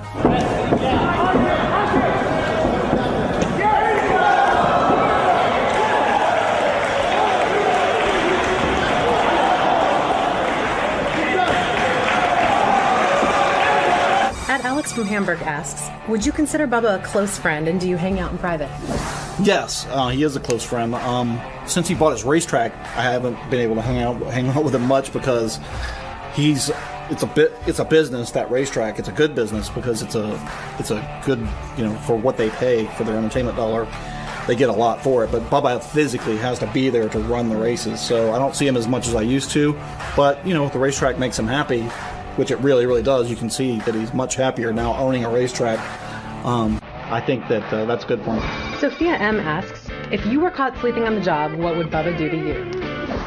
Bubba would put me on the torture rack and shock my balls to no end if I was caught sleeping on the job. And see, the difference is I've got a glass window where Bubba can see right in and look at me at any time of the day. Bubba can see what I'm doing. So I really couldn't sleep on the job without him noticing. And having a torture rack to electrocute your nuts is good motivation to stay awake. Yeah. And plus you got to stay awake to make sure you're hearing everything that Bubba's saying on the air. Yeah. Because you can't get caught, with a reporter from the newspaper calling, hey, did Bubba say this, and this? You have to know exactly what he just said. So no chances for me to sleep on the job. Gotcha. At Dave Lamford 28 asks, what is the worst thing you have ever done to piss Bubba off, and how did he react? It's going to sound lame, but it was kind of big at the time, is we were in Jacksonville one time to do a broadcast, and this was before the days of GPS. It was in 2002, so we really didn't have GPS. So I had MapQuested from the hotel to the radio studio that we had never been to, but we got all kinds of lost, and we walked into the door to the radio station at 6 a.m., so Bubba freaked out. I mean, he was really, really, that's the maddest I've ever seen him. Because that feeling of being lost is bad anyway. It's awful. And being lost and knowing that you have a show to do and no time to do any prep, he was furious about that. So that was the worst. But now we got GPS, so we don't get lost anymore. Excellent. Next question is from Perry R. Perry asks, who is better on the radio, Howard or Bubba, and what does each bring to the table? I think that's not, for me, the way I listen to the radio, that's not really fair to compare, because they both do different things. I mean, it's all relative. Like asking somebody who's your favorite band. I like different bands for different reasons, and I like them both for different reasons. Howard is, these days, a lot more calm and paced and very deliberate. When I first started listening to Howard in the early 90s, he was all kinds of pissed off. And that's when I really became a fan of Howard, because he would just bring people in machine gun and just mow them down. Bubba, I like on the air because you never quite know. Like sitting in the chair producing the show for the full 4 hours. Honestly, my stomach is in knots because I just don't know what he's going to do. And that's the thing about Bubba, is you just don't know where he's going to go with something. And they're just different like that. Howard's very deliberate, and he kind of knows where he's going to go with things, and Bubba's like a bull in a china shop. So they're different, and you can't really say one's better than the other. It's all relative, and I've got a lot of respect for Phil Hendry too. I mean, I'm a huge fan of his, but they all three do different things, and I think that just like music, you've got to appreciate each air personality for what they do. Absolutely. Next question comes from @Zuba. Zuba asks, if you had the chance to take over producing Howard's show, would you leave Bubba? That's a tough question. That really is, because I got a lot of respect for Gary. Gary's a good friend of mine. I love Gary. I really do. And everybody that works at Howard's show does a great job, and they've all been fantastic, just great to me. That would, it would be tough for me to live in New York City. It would. We have a lot of room here in Florida, and Bubba kind of leaves me to be a little bit more autonomous. So I don't know. It would depend. Bubba's been good to me, so it'd be hard to leave Bubba after he's been so loyal to me after all these years. But Howard's also been great to me as well. So I would do it if Bubba didn't have a show anymore. Fair enough. And Gary was not working there. Yeah, I would never take Gary's job. I'd never step on Gary's toes. Gary's a great guy. He really is. People give Gary a hard time, and I know it's fun to goof on Gary, but Gary, deep down, is awesome. I love Gary. Awesome. I want to thank Brent for taking the time to answer the questions that you, the fans, submitted. Keep sending your questions in. You can tweet them, you can Facebook them, you can email them, you can even send a video submission. Remember, this is your show, so don't screw it up. Until next time, I'm Rachel Fine, and I hope you had a fine time. I had a fine time with you, sir. Thank you. That was fantastic. Enlightening.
In our email, Howard grilling JD on the air equals awesome. There's nothing better when Howard questions JD on his personal life. Girls, his apartment, video games, anything. It's always awesome radio. Can you please do this every time you're on the air? A lot of negative comments about Scott DePace, about his comments on Matt Taibbi's Rolling Stone article. Does Scott DePace really expect we listeners to believe that Howard doesn't understand Matt Taibbi's Rolling Stone article? Yeah, I was listening to Scott DePace on the wrap-up show. It's so insulting. It's like he probably thinks I don't have a reading comprehension of any kind. Dude, that's a terribly complex article. Terribly complex. Too complex for Howard. I think I got it. There's gaping holes in it. You know, believe it or not, Scott, I managed to get through college and read, so I have a feeling I could understand Matt Taibbi's article. It wasn't that complicated. It was complicated for you. You can understand what he wrote, but there's things missing. There are things missing. What happens to the capital that's given to the company to buy it out? That money doesn't disappear. No, the company has to pay it back. Oh, yeah, they have to pay it back, but... And then they're in debt. What the fuck part of that don't you understand? That's what a leveraged buyout is. The money doesn't disappear. And the management fees are tacked on to the to pay off Bain Capital's management team that bankrupted them in the first place. Look, I'm not going to go through this again. You don't listen, dude. You're so mistrustful of anything that doesn't fit into your limited scope of the world. Did you read the article I Open your mouth. No. Of course not. I haven't seen it. All right, well, it's up there. When did you post it? Last night about 6 o'clock. Well, I didn't see it, but I'll look for it today. I'm sure it's retarded. But I will read it. I have an open mind. I'm trying to learn. You're not. You're just trying to defend some weird party that you're a part of. I read the Taibbi article. Yeah, good. And he saw the gaping holes that you wouldn't know about. No, it was too complex. They were glaringly obvious. He said, Howard, he said yesterday you couldn't possibly understand the complexities of the stock market. But he does? But he does. None of us do. I said none of us here understand investment. Let me go listen to what you said. Let's see what you said. Here we go. Because we're probably not going to understand this either. You're so fucking smart. With that, what education was that? What? Glassboro State. That Glassboro State. Did very well there. Guys, are you doing that in there or am I? Holy mackerel. What's happening in front of you? I want to get to Gary Page 1 and the thing just floats. All right, let's see. Scott DePace and what he feels. This is a tough time of year. Once election season comes in and these guys start with their liberal bullshit, it drives me nuts. You know, the media starts giving... I'm not a liberal. I just read stuff and make an opinion. I don't go into anything belonging to a party like you. I listened to the candidate. Jesse Ventura put out an excellent thought.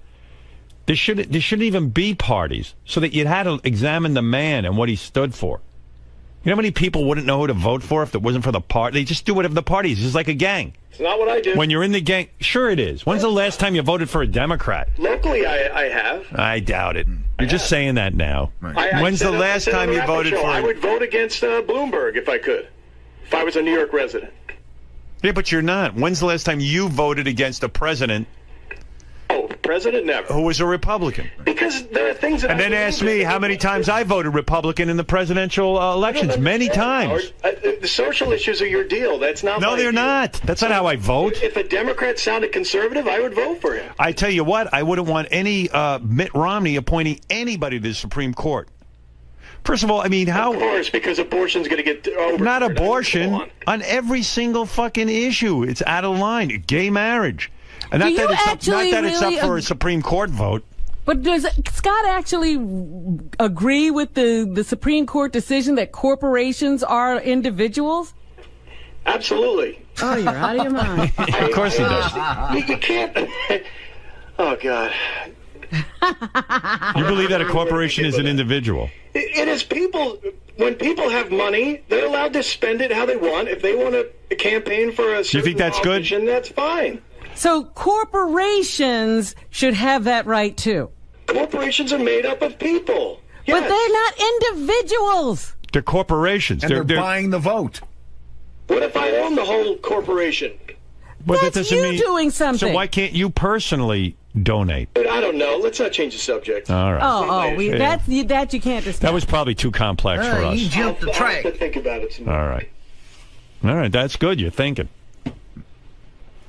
All this bullshit, and then Howard starts reading it. Listen, Howard starts reading. Yeah, it's dangerous when you start. Yeah. If Howard wouldn't read, one side. You read the New York Times. And by the way, what is that whole dumb Rush Limbaugh rap? The New York Times is The New York Times is probably the greatest publication that I can think. What newspaper do you think is more informative? The Wall Street Journal. Rupert Murdoch's Wall Street Journal. You think there's no agenda? It used to be a great That's paper. slanted, right? This is a guy around an organization that wiretapped people. How are you going to trust any of that? That was in England. It's his organization. They don't do that here. Holy cow. Nothing bothers him. Well, he always has a rationale. No, he got a blind And by the way, let's point out that Bloomberg, if I may, to Scott, he's an independent. He was a Republican at one point. At least he claimed to be. Yeah, but he's an independent, so you hardly would be voting. Because Republicans got sick of him. It's very funny, though. When he said he would vote for a Democrat, the Democrat would have to actually talk like a Republican. Of course, because I'm conservative. That makes sense, doesn't it, Robert? But what are you conservative in? I mean, you think you're conservative? Do you think the economy can be solved in a simplistic way? I mean, Bush did exactly what you're talking about for 8 years. There was a very simplistic approach. Most of that time, we had a great economy. Don't you think Bill Clinton... Until it fell apart under the weight of all that bullshit they were doing. Don't you think Bill Clinton's approach to the economy and a very sensible way of sort of being compassionate? Oh, so Bill Clinton was sensible and compassionate. I think so. Just evil and out to make his rich friends richer. Okay, I get it. Yeah, I think you just summed it up. Yeah, all right, good. I think Bush was. I think Bush was a disaster as a president. I think. Let me ask you this, Scott. Why is it that Bush was not invited and Dick Cheney, your two heroes? Why do you think the Republicans, A, didn't mention their name at the convention, and B, didn't invite them to speak? Bill Clinton, former president, invited to the DNC. Why do you think? Let me guess why. Bill Clinton shunned the election before that because he had just got off of the his Monica wife Lewinsky ran. Stuff? No, his wife ran. The Monica Lewinsky stuff. They were hiding Bill Clinton last time around. That didn't affect anybody but him and his marriage. You guys Scott, why didn't the Republican Party invite your hero who did a great job, George Bush? He's damaged goods right now with the media and how they've with dealt the media. You think the media? You mean the people did it? The media Tell ruined me it. the policies that Bush did that gave us this economy right now. Go ahead. He put us in the war in Iraq, an illegal war, and bankrupted the fucking country. How's that? That did it? That bankrupted the country. How much money do we spend? Conservatives believe we wouldn't even have to pay for a war if we had one. You just asked me for one example, and I just gave it. No, I want the policies. You don't think that's a big deal? The policies domestically that he enacted that hurt our economy. Go ahead. What do I think he did?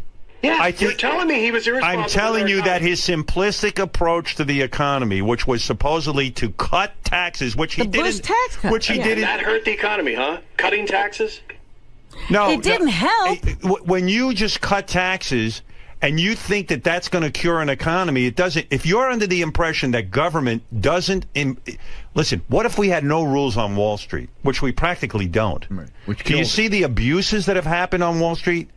Do you see the amount of people that have rip off? Do you see what happens when there's no regulatory committees and a Bernie Madoff just robs people blind, where they're busy investigating me instead of the fucking instead of a Bernie Madoff? This is what happens when there's no regulations in place. Less regulation. This is what happens. We have a government for a reason. People are corrupt. You do need government intervention. Did Scott see the article in the paper about the fine that was just leveled against the stock market? Because it's proven they treat the fat cats better. And what I don't even understand what you're talking about when you say Bill Clinton wasn't at the DNC. He gave a speech for Al Gore. He gave a speech for Al Gore. He hit him. Where Where was George Bush at the Republican convention? I just told you. All right, good. Okay, all right. The media didn't invite him. Why would the media have an effect on the Republican convention if he's part of that party and they thought he did a good job? Why wouldn't you invite him? But Bush, you're scared of the media? And Bush was all over the place. What about Medicare? Right? What about Medicare? He doubled the size of Medicare after he cut taxes. So how did he cut taxes? Both parties were courting the... Oh, so now it's both parties. He was the president, but it was both parties. We're trying to... He was the president, you motherfucker. I fucking hate you. Every night the old... You're such a retard. You can't say Bush did something wrong. It's everybody did it then. Listen to me. All right. I had it. Every night you heard on the news that the old people had to choose between their meals and their pills. All right. They had to take care of that. You know, your head is glowing from being close to that equipment. You better move back. I don't want anything to happen to your brain. But Scott doesn't think people should get sick anyway. If people didn't get sick, we wouldn't. They didn't get sick. If we shot people, they should put words in my mouth. Oh yeah. I think I heard somebody say something. Well, somebody got sick on this show. I'm not going to say who. Their parent got sick. And well, they should have thought. They should have thought about their future. They should have thought about their future before they got sick. That he got really wrong. We were talking about Michael Moore's healthcare movie, right? And I just feel that yes, people do have some responsibility for their healthcare. It's not a right that you have. So they plan to get sick. Is that it? No. So they're victimized twice. So they get sick, and then if guys like you say, no, you can't collect on an insurance policy. Gary's dad was not sick, dying at the time, or at least it wasn't. All right. I don't want to get into this. Okay, all right, enough. Oh, so treat them when it's too late. Yeah. Just open your mind up to other opinions. I'm not. Don't you dare get sick in his America.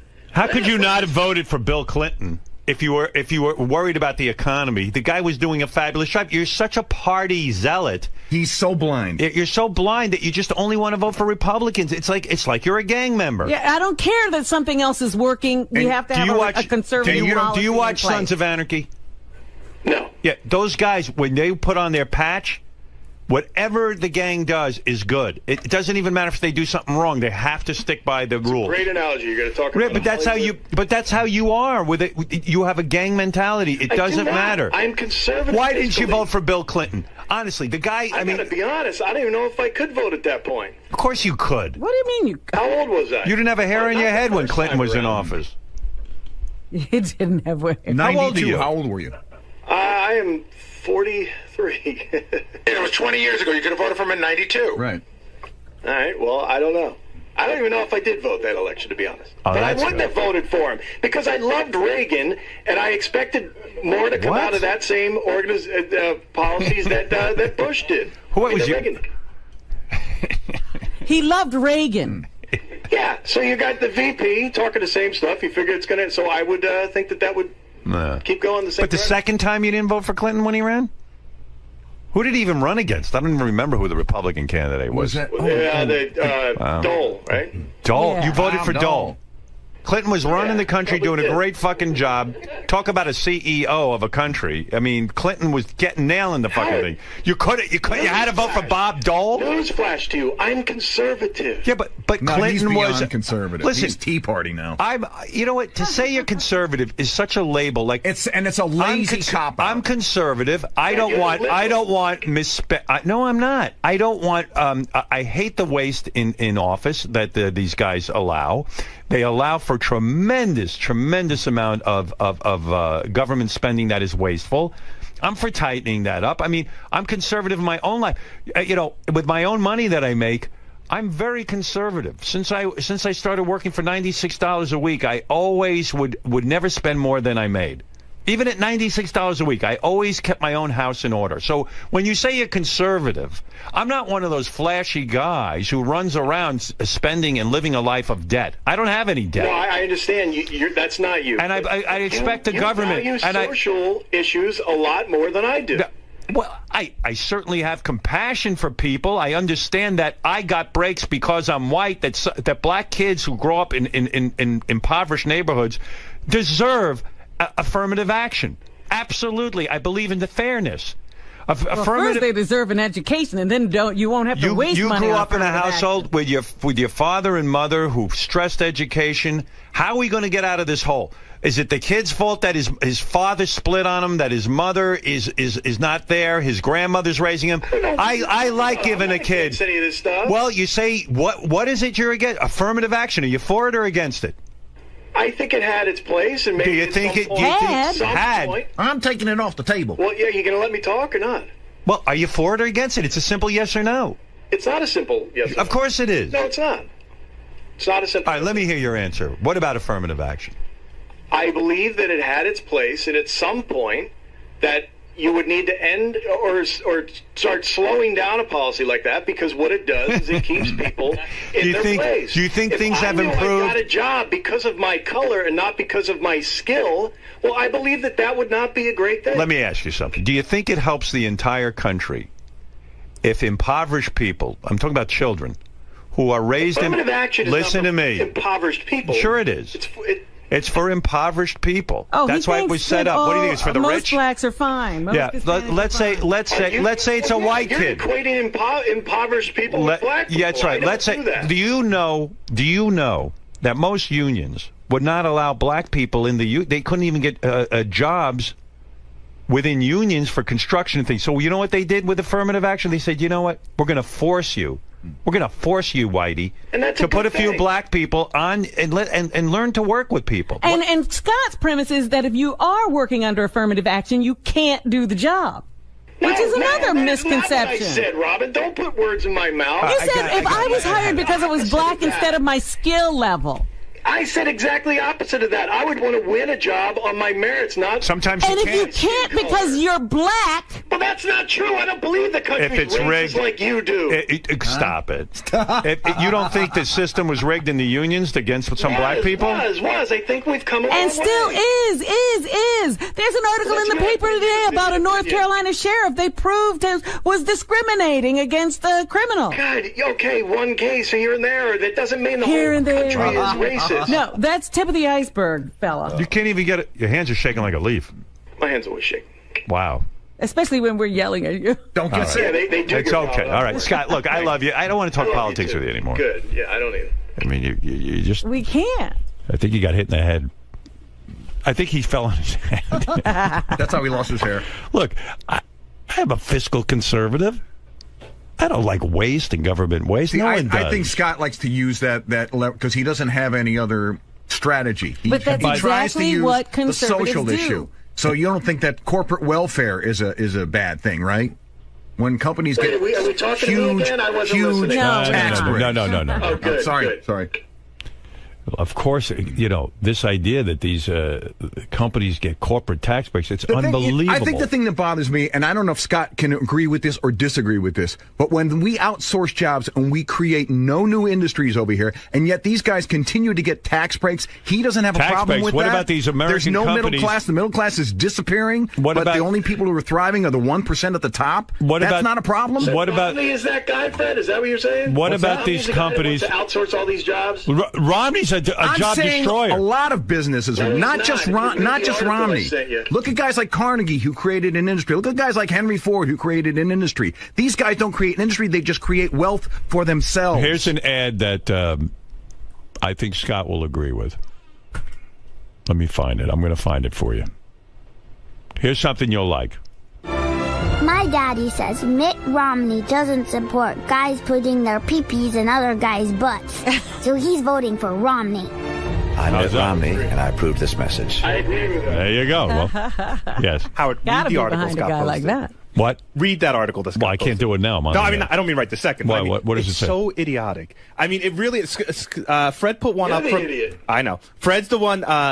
he put up one from CNN that kind of countered some of Taibbi's points, and they made legitimate points. But the article Scott put up is almost 99% opinion, and it's just him screaming at Taibbi's a communist, Taibbi's a liberal, Taibbi's this, but there's no actual... Jerk off. Well, that's what Scott likes to do. I read the entire thing last night. It's a gang mentality. But if you read exactly how Scott argued. There's almost no instance where he said... He doesn't have any facts in the article. Yes. Right. Almost There's none. plenty of facts in the article. That only 22% of Bain's companies went under. Sorry, I'm trying to do two jobs at once. I'm trying to switch the show and argue with you. Well, you understand there's Bain. 22% of Bain's companies that they took over, which were all failing companies, actually went under. I think that's a pretty strong track record, not a bad one. All right. Okay. How many jobs did they cut, though, in saving those others? Every company cuts jobs. In the article, they talk about how many jobs. It took them 20 pages to get to that one. I've never read an article so long that said absolutely nothing. But I encourage you to read it, and I encourage you to read the one I told Scott I Fred would put out. read it. Yeah. I will read it today. Please send them to me, too. I'd love I'm going to send that to you as soon as I ignore I it. hate you. Jason. See, now you have to hate us. We don't hate you. No, I hate him. I feel sorry for you. It's Jason. He's a douchebag. Somewhere along the line, that guy got a shit hand in life, and now he's fucking miserable. What? Jason didn't say anything very different than what Howard said. He gave a picture of me in the monitor, the finger, Gary. Wow. Might be because you called him a jerk off when he walked in. It's just, for me, Romney's one of those guys who went out and protested. He not protested, but he actually went out and I guess protested in favor of the Vietnam War. He protested the protesters, and yet he got four and then he deferments. fled to France to avoid the draft. Another guy who didn't go. Right. I mean, don't go out. Because I don't have to go. I'm all for the war. He's for the Vietnam War, but he wasn't willing to serve. Obama do. Well, Obama wasn't around for the Vietnam War. For anything at that I think he might have been a little young for that. Yeah. What did Obama do? Are you out of your mind? Obama didn't run around preaching he's for the war and then not He's fight. been pretty consistent about how he feels about things. Yeah, he basically continued Bush's policy of ending the war in Iraq. You just read that the other day. I didn't read that. Yes, you did. In the New York Times. I wouldn't read that in the New York Times. Oh, my God. You're just fucking amazing. No, when you see a guy who, I mean, during Vietnam, I protested against the war. You know why? Because you might have gone. Yeah, I didn't want to go. Even his father. I would not have gone. I saw that the war was retarded. Even Romney's father at one point said that he was brainwashed about the whole thing. But Romney goes out and not only doesn't show, he says the war is a good thing and then avoids the draft. Fuck you. That's when you want to take the person's protest sign and hit them. Yeah, you go fight the war. Go fight if you really believe in it. And that's who Romney is as a human being. That's who your president will be. He keeps trying to pretend that he has compassion for others, but he does not. And his answer to everything, go bankrupt. All right, anyway.